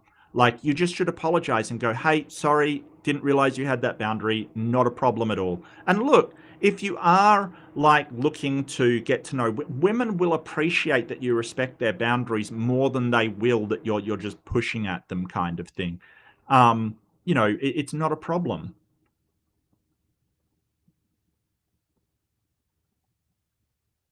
Timing, location, situation. Yeah, absolutely. Isn't she the patient? I don't know, Jester. It doesn't say. But it you know, we could assume it's the patient, we could assume it's the doctor, we could assume it's the nurse. I think I would come out with the same result every way. You know, I really do think so. You're a tato? Boil 'em, roast 'em, stick 'em in a stew. I don't know. Hello, Tori. Good to see you.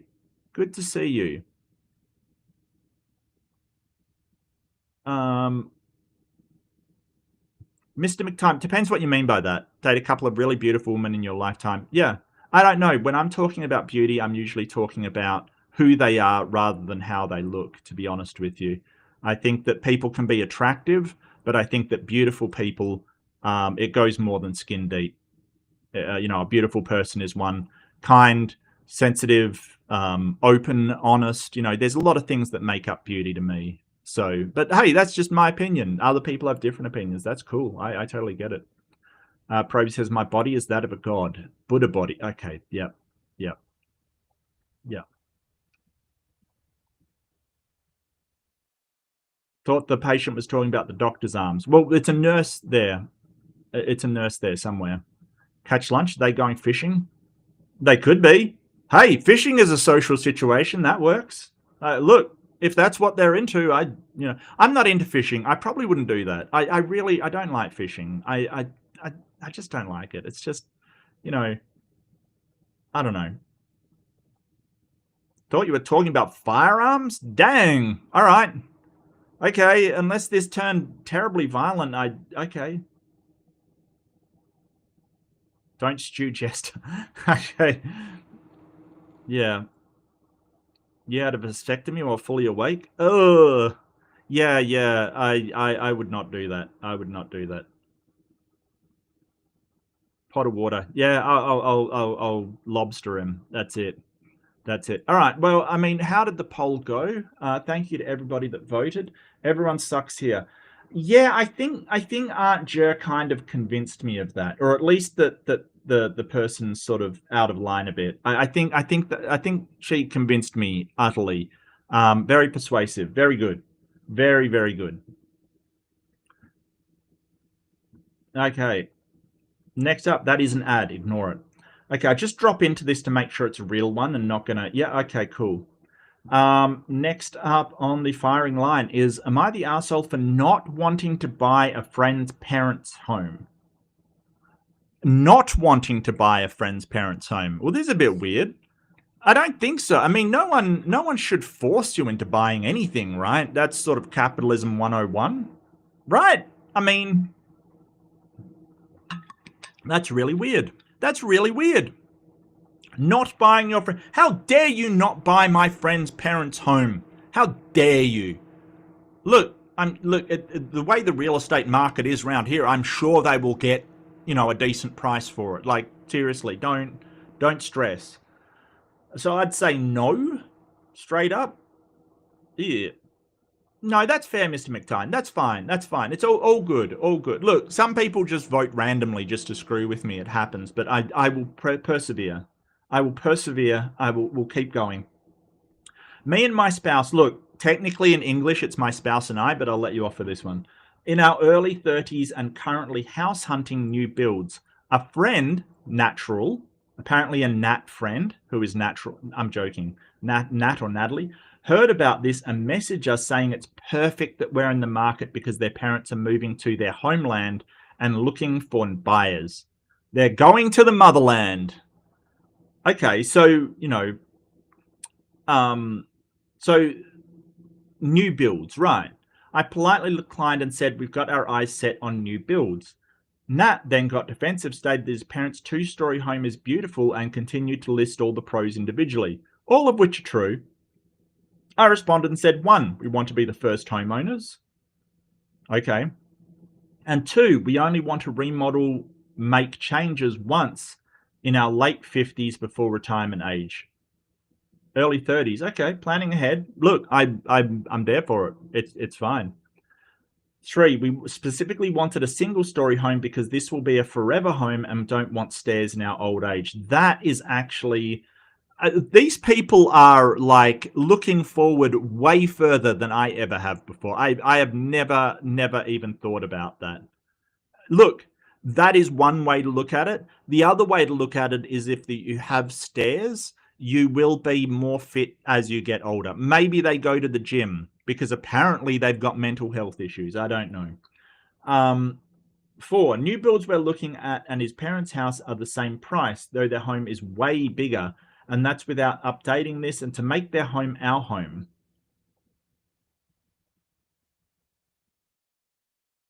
Okay. The home was built in the 1950s, so foundation, pipes, etc. are all questionable to us at this point. But Nat focused on that last line, questionable, and is now calling us assholes, and people like us are the reasons why his parents' house has been in the market for more than 90 days. What? 90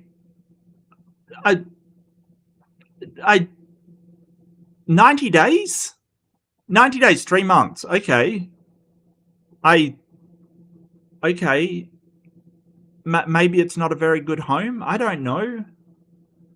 But new builds are being reserved and purchased left and right. I don't think we're the arseholes, but another friend said he does have a point. This friend doesn't necessarily think we're arseholes, but telling us he has a point started to make me question our intentions. Are we the arseholes? I don't think so. I don't think so.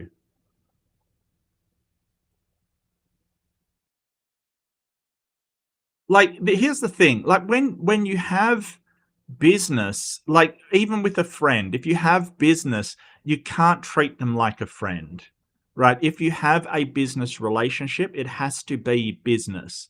Unfortunately, I get that. I get that, hey, you're friends with somebody, they may do something, you object, and if you are engaged in that business relationship, you've got to do what's best for the business. And in this case, it's your personal finances. You know, you can't be, well, I'm going to buy this to salve their feelings. I mean, would it be possible to go and look at the house and then say, no, we think we'll pass? But if they're really set on a new house, like, you can't just say, hey, you've got to consider my parent. No, they want a new build. I don't get it. I don't understand this. It's very, very strange. It's very, very, very, very strange. I don't understand this. You know, I like it, but I don't understand why he's being an asshole. He's basically, or she, I don't know, me and my spouse, early third, doesn't really say. So he or she is basically just saying, hey, no, we're not interested in an old house build. Like, we're just, 2-story doesn't fit us. The pipes and things are questionable in old houses. Look, I don't see the problem. I don't see the problem. You are making yourself clear. You don't have to sugarcoat anything. You're not being an asshole. You're just being honest and sort of saying, hey, the things are like, because you're getting a new build, you're not supporting. Ugh. No, I don't think so. I don't think so. That's just what I think. But hey, let me know what you think. I will put up my massive poll because that's what I do around here. Was the poster right for expressing this expressing the bad points about a friend's house? I don't think so. I think that that's perfectly valid. You know, there comes to mind an adage that if you can't handle the truth, don't ask for it. You know, like, there is that adage. They're being like, that house it may not even be it may be a great house. It's just not great for them, you know, like, yeah, it just might not be great for them. Okay, poll is up. Feel free to touch my poll if you want. Go for it. Let's see. Let's see what the Redditors have to say. Oh, Redditors, what do you got to say? Okay, Office says, if their house isn't selling, they are asking too much money. Maybe. There's other reasons as well. You know, so it depends on the area. So when I say, hey, in my area, they will get it sold, that's my area, right? I live in the city. It may be in the country. It may have a different, like, sort of real estate landscape to it. There may be all kinds of reasons why it doesn't sell, right? Like, there may be other reasons. I don't think new house builds is one of them. It may be. I don't know. I don't know. But, you know, in my current area, that would absolutely sell. Absolutely. They need to reset their expectations and stop taking their frustrations with their own bad decisions on. Well, I mean, I don't think it's necessarily a bad decision, but yeah, you can't take that out on your friend. So it does sound like they're just taking out, oh, my house won't sell. I'm angry at you now because you're not interested in it. Look, find out why people aren't interested in it. What you've got to understand here is this is a perfect feedback in which to address maybe some of the problems with the house. Like, if you get this feedback, and this is how business runs, right? You don't ask for feedback so people can compliment you. I mean, it's good if people do, but mostly feedback is in business is so that you can correct things that are going wrong. It's really important. Business spend a lot of money on customer feedback, and it isn't just chance. It isn't just, hey, we want to hear great things. It's also, what are we doing wrong? So if the pipes are questionable, address it. If people have a problem with the type of house it is, address that. Pivot the house to sell more to investors than people looking for their forever home, right? Like, if your house isn't suitable for a forever home, pivot to other markets. You know, do it for an investment property. Do something else. Look at some other things. It's good feedback. Not the arsehole, but this is the perfect example of why you shouldn't give people a long explanation. Rather than seeing your reasons and agreeing with you, it gives them more things to potentially latch onto and argue about. I disagree. I think that this is excellent feedback for a friend of why, just say no or no, but I'm sure the house will make some family very happy. Rinse and repeat, engage no further. That's easier to do with a stranger than a friend, right? Because if the friend says why, you know, do you tell them why, or do you just go, I just don't feel like it. Like, it can cause problems. So I disagree with what this person says. I don't think to a friend you can just go, no, why not? And I'm not going to tell you. Like, come on, that, you know, just not my thing. Not the arsehole. Your friend is an idiot. The reason why their home is on the market for over 90 days that it is overpriced. Well, maybe that could be true. That could be true, but it may not be. So yeah, thanks Reddit. Why spend for a 75-year-old home when you can get a new build for the same price? Yeah. If they lower their asking price, they will sell their home. Yeah, probably. Well, that's true. If they're the same price and a new build's exactly the same amount, then yeah, maybe it is too high. Putting the fact that I think that most new builds are garbage and I'd take an older home any day of the week aside, yeah, it depends on the build. But yes, there have been some terrible new builds. Like, I get it. You do not own that in explanation. Stop giving them reasons, excuses to why you do not want to buy his parents' home. Your parents' house is not what we are looking for. End of story. Well, that's true. You could go for that. Yes, that's true. I will agree. But yeah, definitely not the arsehole. Why would you make the biggest purchase of your life? And that is true. Usually you will not purchase anything more expensive than a home. It's a big commitment. Biggest purchase of life based on a friend's convenience rather than your preference. I'd just ignore and cut them out. Yeah. Look, you can't cut out everyone in your life that's being an arsehole because, you know, it would never stop. But I get if they're consistently violating your boundaries, yes, I would agree. Definitely don't let people violate your boundaries. If one of them is sort of, you know, being an arse to you because you won't buy their parents' house, then yeah, maybe it is time. Let's hear what the people have to say. Chat, you make me happy. Pretty sure you're not a jerk for not buying anything unless you promise to. Yeah, no, I would agree, Ember. If you say, hey, yes, I will buy this, I'm committed, you may be a jerk for breaking that promise. Yep. Proby says, hell no, that's a huge investment you'd have to live with. Your choice entirely. Yeah, absolutely. Absolutely. And it worries me it really worries me that young people God, I sound ancient, don't I? These young people, the young people trying to get homes and they can't. And I worry that they're going to go for whatever's available, and it's going to be, one of those nightmare situations where you invest in something. The entire housing crisis in Australia worries me. Like people are giving up that they'll ever own a home or have a family and things like that. And if they choose not to, that's fine. Some people like renting. I don't. I hate it. I think it sucks. I do not want to rent. But some people like it, and that's cool too. But the ability to be able to buy a home is vanishing, and I see a lot of people giving up hope because of that. And it does sadden me. It does sadden me. I think that the government's got to do something to stop the rising home loan rates and the rising price of real estate and stuff like that. It's absolutely terrible over here. Absolutely terrible. And the most terrible thing is that, it's not because of a lack of space. Australia has all the space. Like, we have so much space. It's ridiculous. The problem is that overseas companies, I'm not talking about immigrants, right? Because people will blame immigrants. They'll say, oh, immigrants are coming in, buying all the houses. It's not immigrants.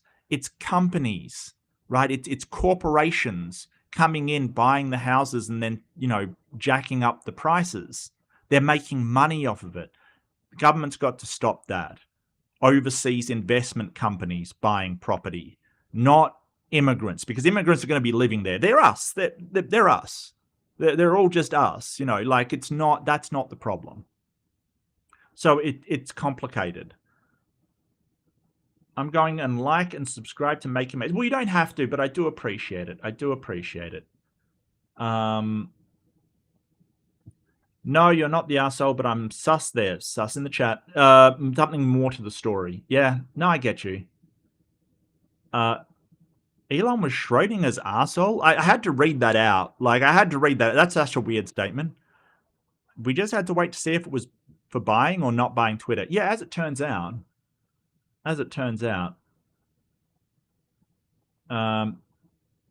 Ember says, questionable pipes and whatnot are what inspectors are for, but it wasn't necessary to get into reasons that don't matter beyond the primary disqualifiers. Look, okay, so when you're actually buying a house, you can actually put they're kind of contingencies for the purchase, right? You agree to purchase the house. Before the sale goes through, you say, I need to make sure X, Y, and Z, right? So, for instance, with the house that I currently own, I basically, saw it, viewed it, agreed to the purchase, but this is in writing through a conveyancer. I basically had that I needed to make sure the internet service was at a certain speed and bandwidth before I bought the house, because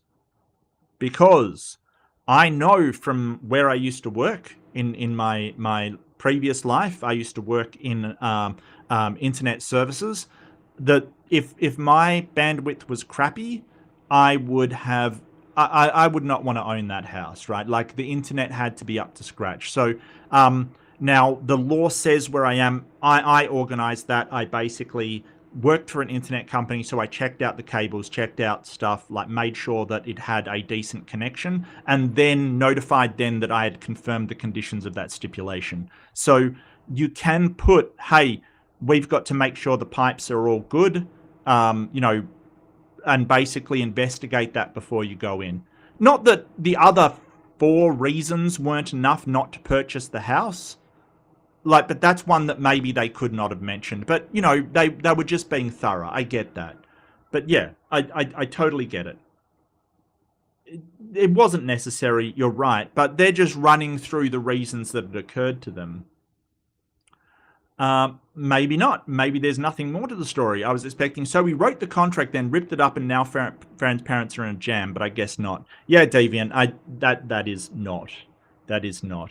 Proby says, I am at that age now. I'm considering selling and buying more suitable for my old age, and I would love a 2-story, but stairs are already a big problem with one destroyed knee. No, I totally get it. I totally get it. I totally get it. It's something that's never occurred to me because I have the foresight of a freaking lemming. Yeah, that's my problem, not yours, Proby. Totally. I've never had a house before, and I've always rented. So getting a house doesn't eliminate problems, right? So all it does is just change the problems you have. So, for instance, if you rent, something breaks, that sort of, integral to the house, they replace it. It's on them, kind of thing. It solves a lot of problems. But like the reason why I bought was because 2 or 3 times, like there was a case where I had to move because the owners were going to sell the property. Then very shortly after, I had to move from that place because before that I had to move because they were coming back to live in the place from another state. The next one, I didn't even live there for that long, and they wanted to sell it. So I just got sick of my life being upended by somebody else's choices.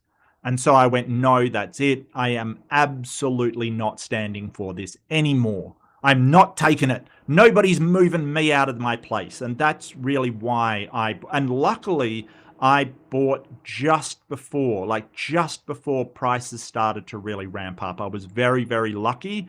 I think I was very fortunate. I don't think that my case, it was this really smart business. No, I was just really freaking lucky.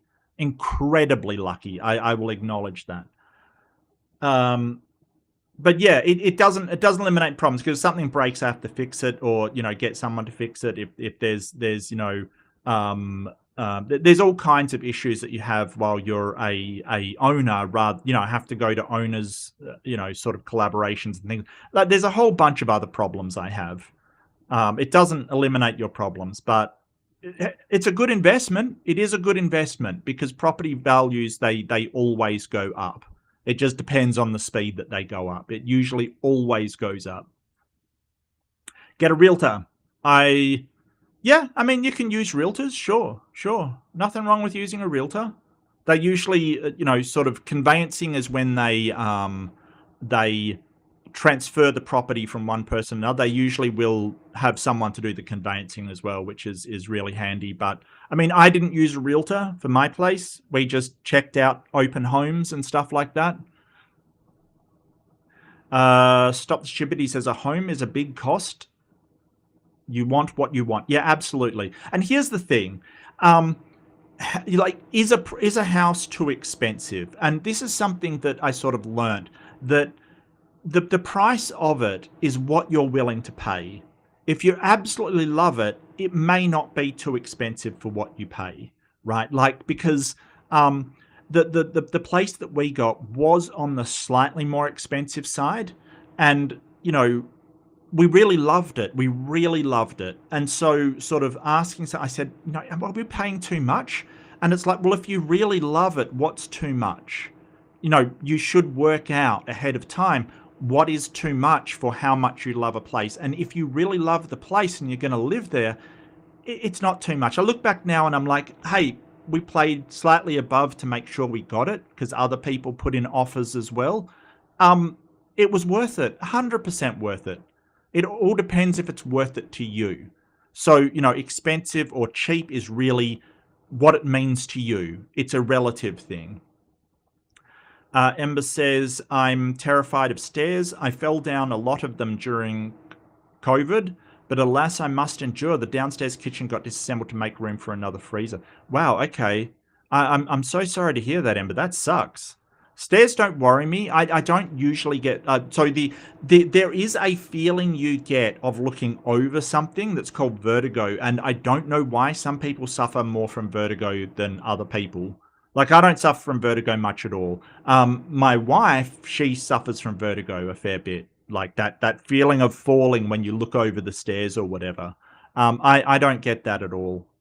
It's very strange. I don't know why. Maybe it's an inner ear something. I'm not sure. 90 days for a house to be on the market is not very long at all. Well, it's not short. You're right. It's not short, but it's not like, some houses are on the market for years, Tori. I get what you're saying. It's not like, oh, it's been on the market for so long. That isn't an exceptional amount.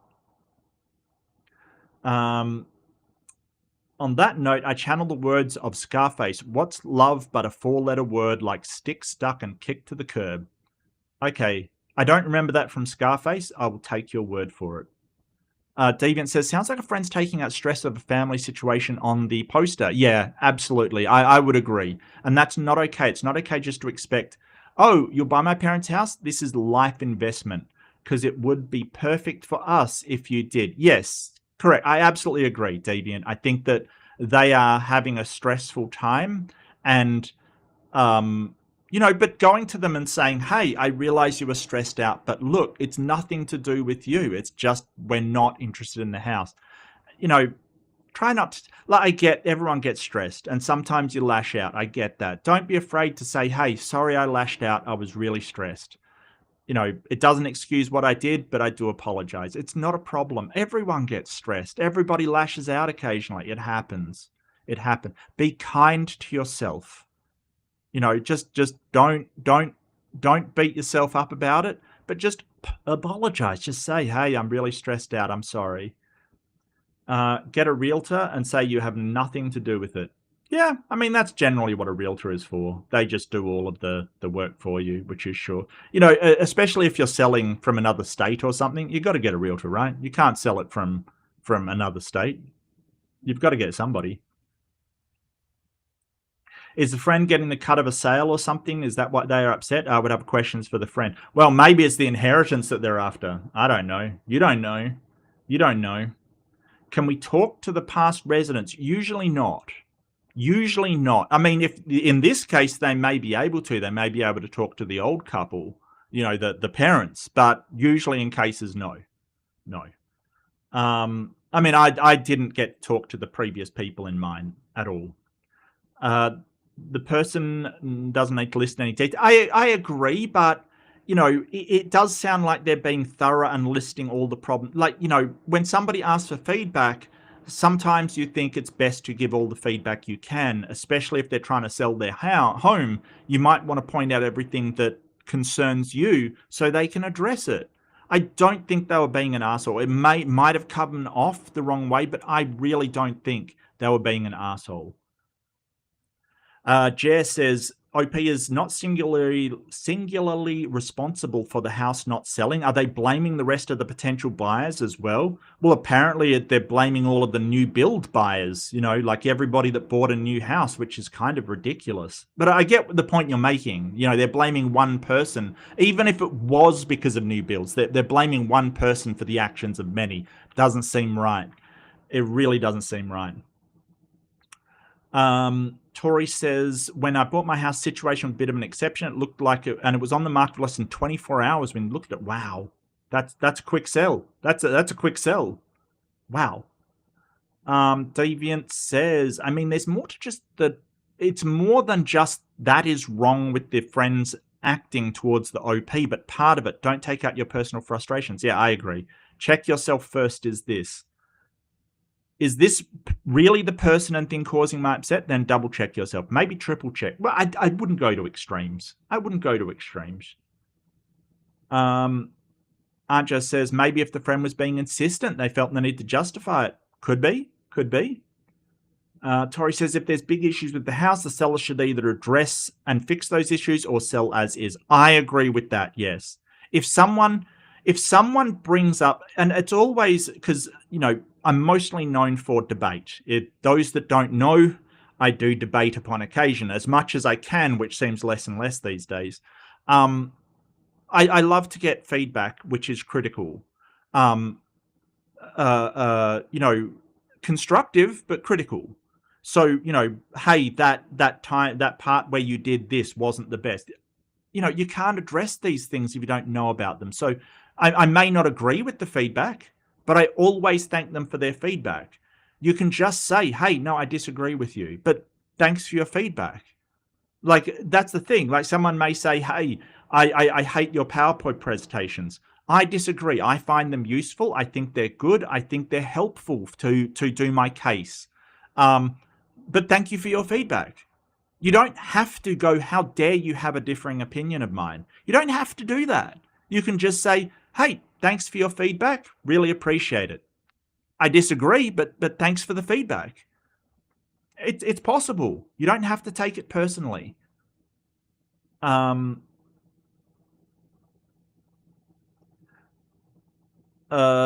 do you say there's comments protect the seller?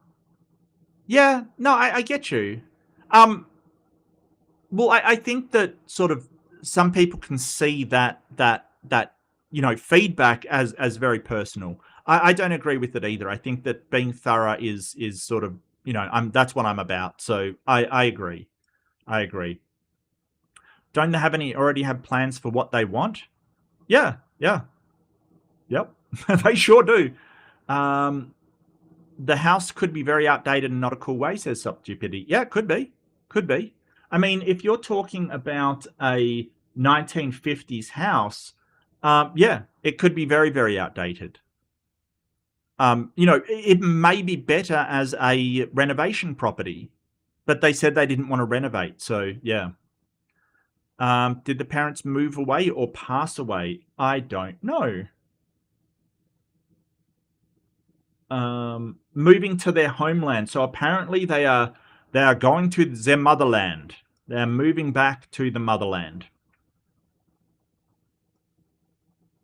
Like Tori says, like one of the former supervisors told me that when I bought my house, it's the biggest pain in the ass, but it's so worth it. Some people find so. I know people that have bought a house. They don't like doing maintenance. They don't like taking care of it. They absolutely hated it. They're like, we're going back to renting. Screw this. Some people don't. And that's fine. Totally get it. It's fine. I'm not in that camp.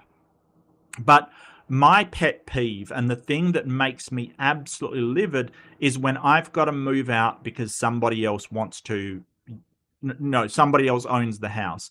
I never want that to happen ever again. It sucks. Don't want it.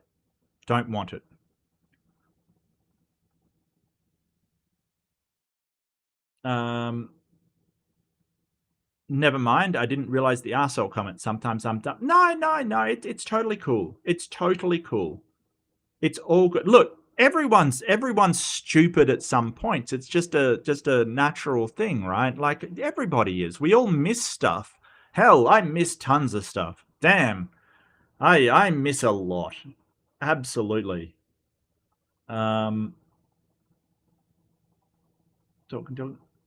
Proby says, I've got awesome internet here compared to where I was living with 28k interwebs. Ouch. Oh, that sucks. Damn. That's something that constantly changing, though, and not a real estate decider. Right. I gotcha. Well, you can sort of get around it.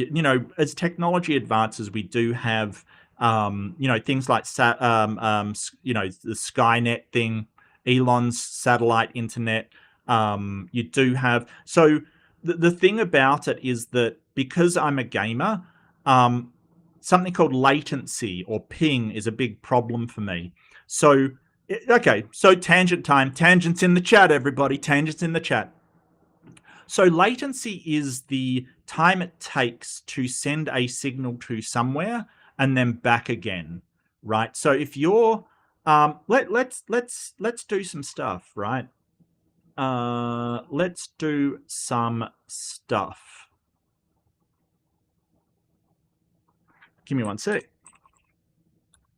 Let's make this a learning experience. Boop. Okay. Users mark. Yeah. So trace route. What would some trace route blizzard.com.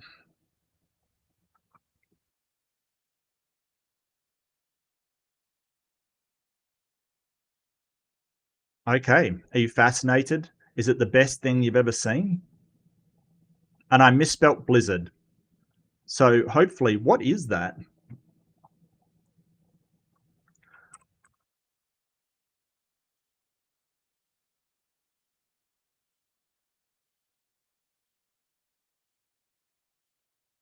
Oh, it's some kind of shitty website. Okay.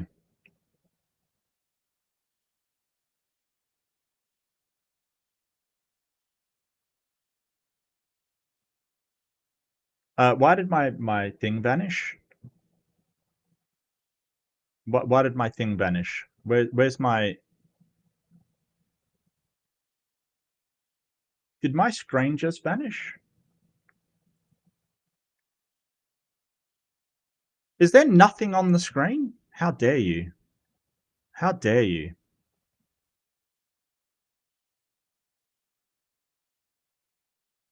Yeah, okay, okay.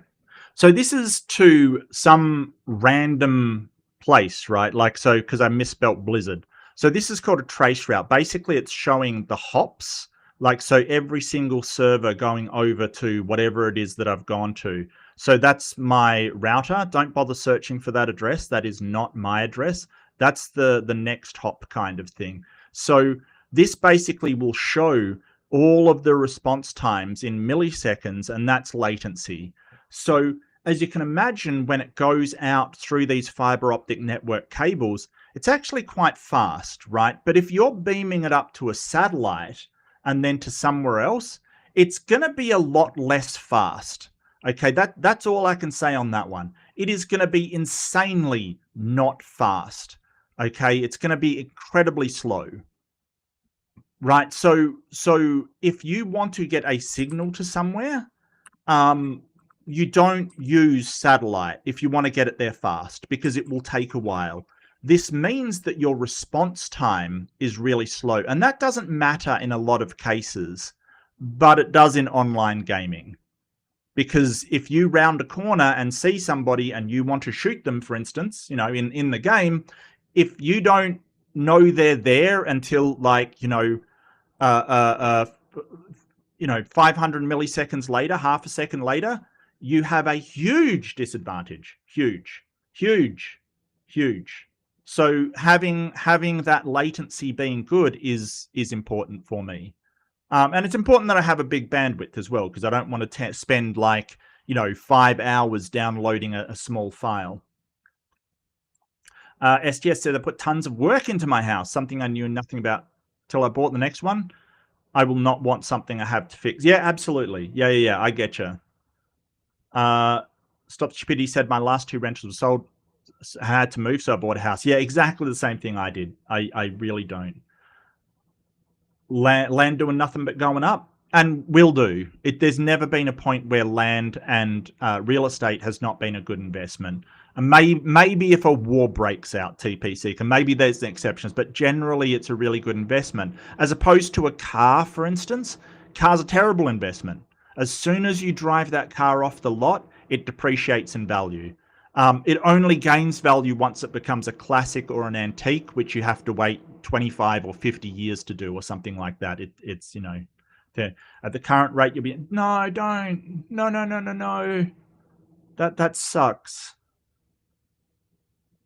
Proby says my place was 70,000 back when it was built. The value is now kind of mind-blowing. Yeah, I saw this thing from the 1970s, I think, in Australia, saying, oh, this block of land cost $3,000. It was really expensive. And it's like, really?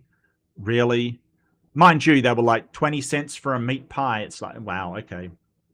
Oh, you suffer from vertigo? Oh, Proby, I'm sorry to hear that, buddy.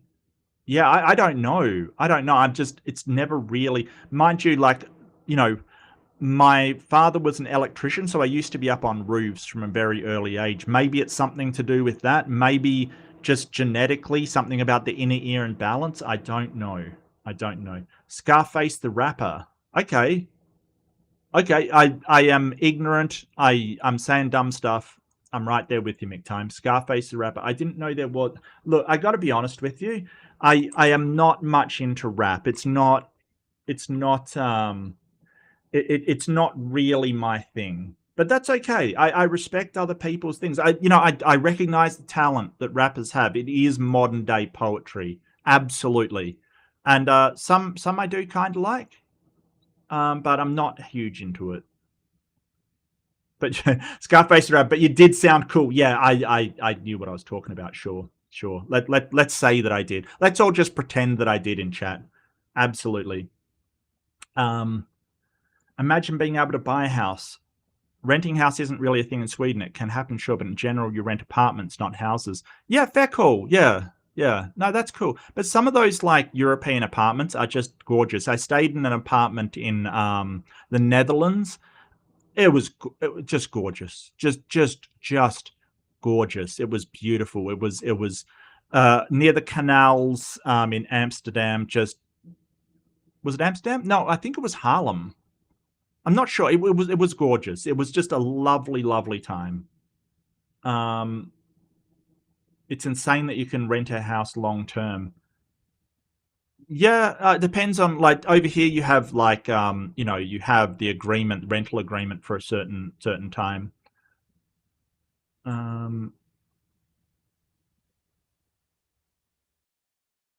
People talking. See a doctor. Yeah, well, I mean, if there's anything health related, including, I would see a doctor. Yeah, no, that's a good remedy for anything. It's just, I know that in some of our friends' countries, doctors are really expensive, and I would really love that affordable healthcare for everybody. I really would. It's not cool. I love and miss you. Me too, STS. Me too. I'll try to upload a bit more. And I do have 3 interactions I can upload as a room rumble. I know it's not the same, but it's something, I guess. And they were really good, really interesting. I love the call-in shows that I can call in and argue with people. This one was on evolution, but it kind of overlapped into theology, which was kind of interesting, and it was a bit wild. So it was good. So I'll try to get that out as soon as possible. I tell you what, STS, I will book that for doing tonight. I will do something for it just because you've asked. I am looking at maybe if you're familiar with objective ethics. I do want to debate them on, objective versus subjective ethics, or objective versus subjective morals. I would love to do that as well, because he's very, very easy to engage with, very interesting, and I think it'd be a really good discussion. So yeah, we're going to try and get that done, but it might not be for a while. They're not available for a while, so that's totally understandable. A childhood friend of mine rented out their house when they went to Australia for their dad's work thing. It's the longest house renting period I've come across, and it was 3 years. Right on. Yeah, go to Australia. It's awesome. Absolutely awesome. I mean, I am biased. I got to admit, I'm 100% biased.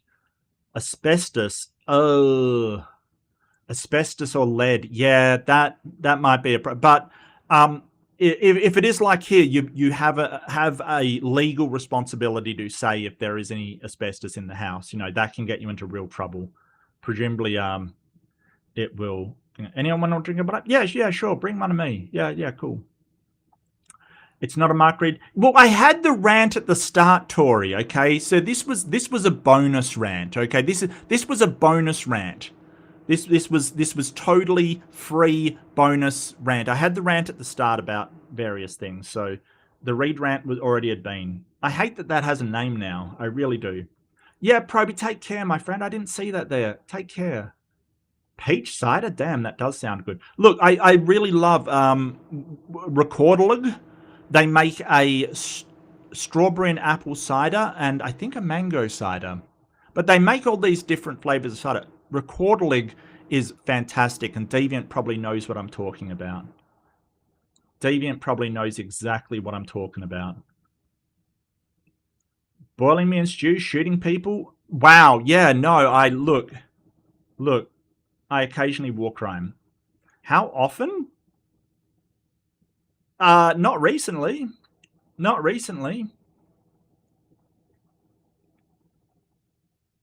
Look, you know, when I was younger, I used to play first-person shooters all the time, like Call of Duty and stuff. I don't know. I feel like my reflexes, as I've gotten older, I've gone, yeah, I really like the strategy more, where you use your mind and stuff. It's like, yeah, my reflexes aren't what they were, and I accept that. That's fine. That's fine. Oh, that's good. Yeah, no, I really feel for people. I really want them to be able to be in the same situation. I gotcha. I gotcha. Anyway, I'm going to call that a stream, but let's see how the poll turned it out. Let's see how my magnificent poll went. Morally right. Yeah, I agree. 18 where everyone sucks here. That's fair. That's fair. Serendipity. Everyone loves serendipity. But I think I'll call it there. That's been a magnificent aimbot, and you people are what makes it what it is. It is amazing, and I always love doing this. I also got to apologize. Sorry, I missed the last one. There was some work going on in my area. Wasn't sure if the internet would come back, and I was also, like I said, I've just been struggling a little. I'm gonna get through it. I'm gonna get beyond it. I just have to, you know, when we're feeling down, when we're feeling bad, when we're feeling, this too will end. Nothing lasts forever. If there's one thing you can rely on always, is change. Things will change. That we can always rely on that. Things will not keep the same thing. Yeah. I've had it. I've had very many of its flavors. Absolutely fantastic. Fantastic. Yeah, no, I'm a big fan, especially the strawberry and lime. Very, very big fan. But don't forget. Oh, thanks, Mr. McTyne. Yeah, I hope you've enjoyed yourself. Peace, absolutely. Peace and love, absolutely. Night Night Jester. I appreciate it. I really do. But always don't forget, be kind to yourself. We all make mistakes. We all do things that are a problem. We all think that what we're doing is good, and then we realize, hey, that's kind of messed up. I was the asshole. It happens, yeah. Be kind to yourself. Doesn't mean you're a bad person. It just means you've done something wrong. Apologize, move on. Don't beat yourself up for small mistakes, or, you know, if you're feeling like crap, don't beat yourself up for it. Be kind to yourself. Be kind to each other. And I'll see you in the next one. Bye, everybody. Take care.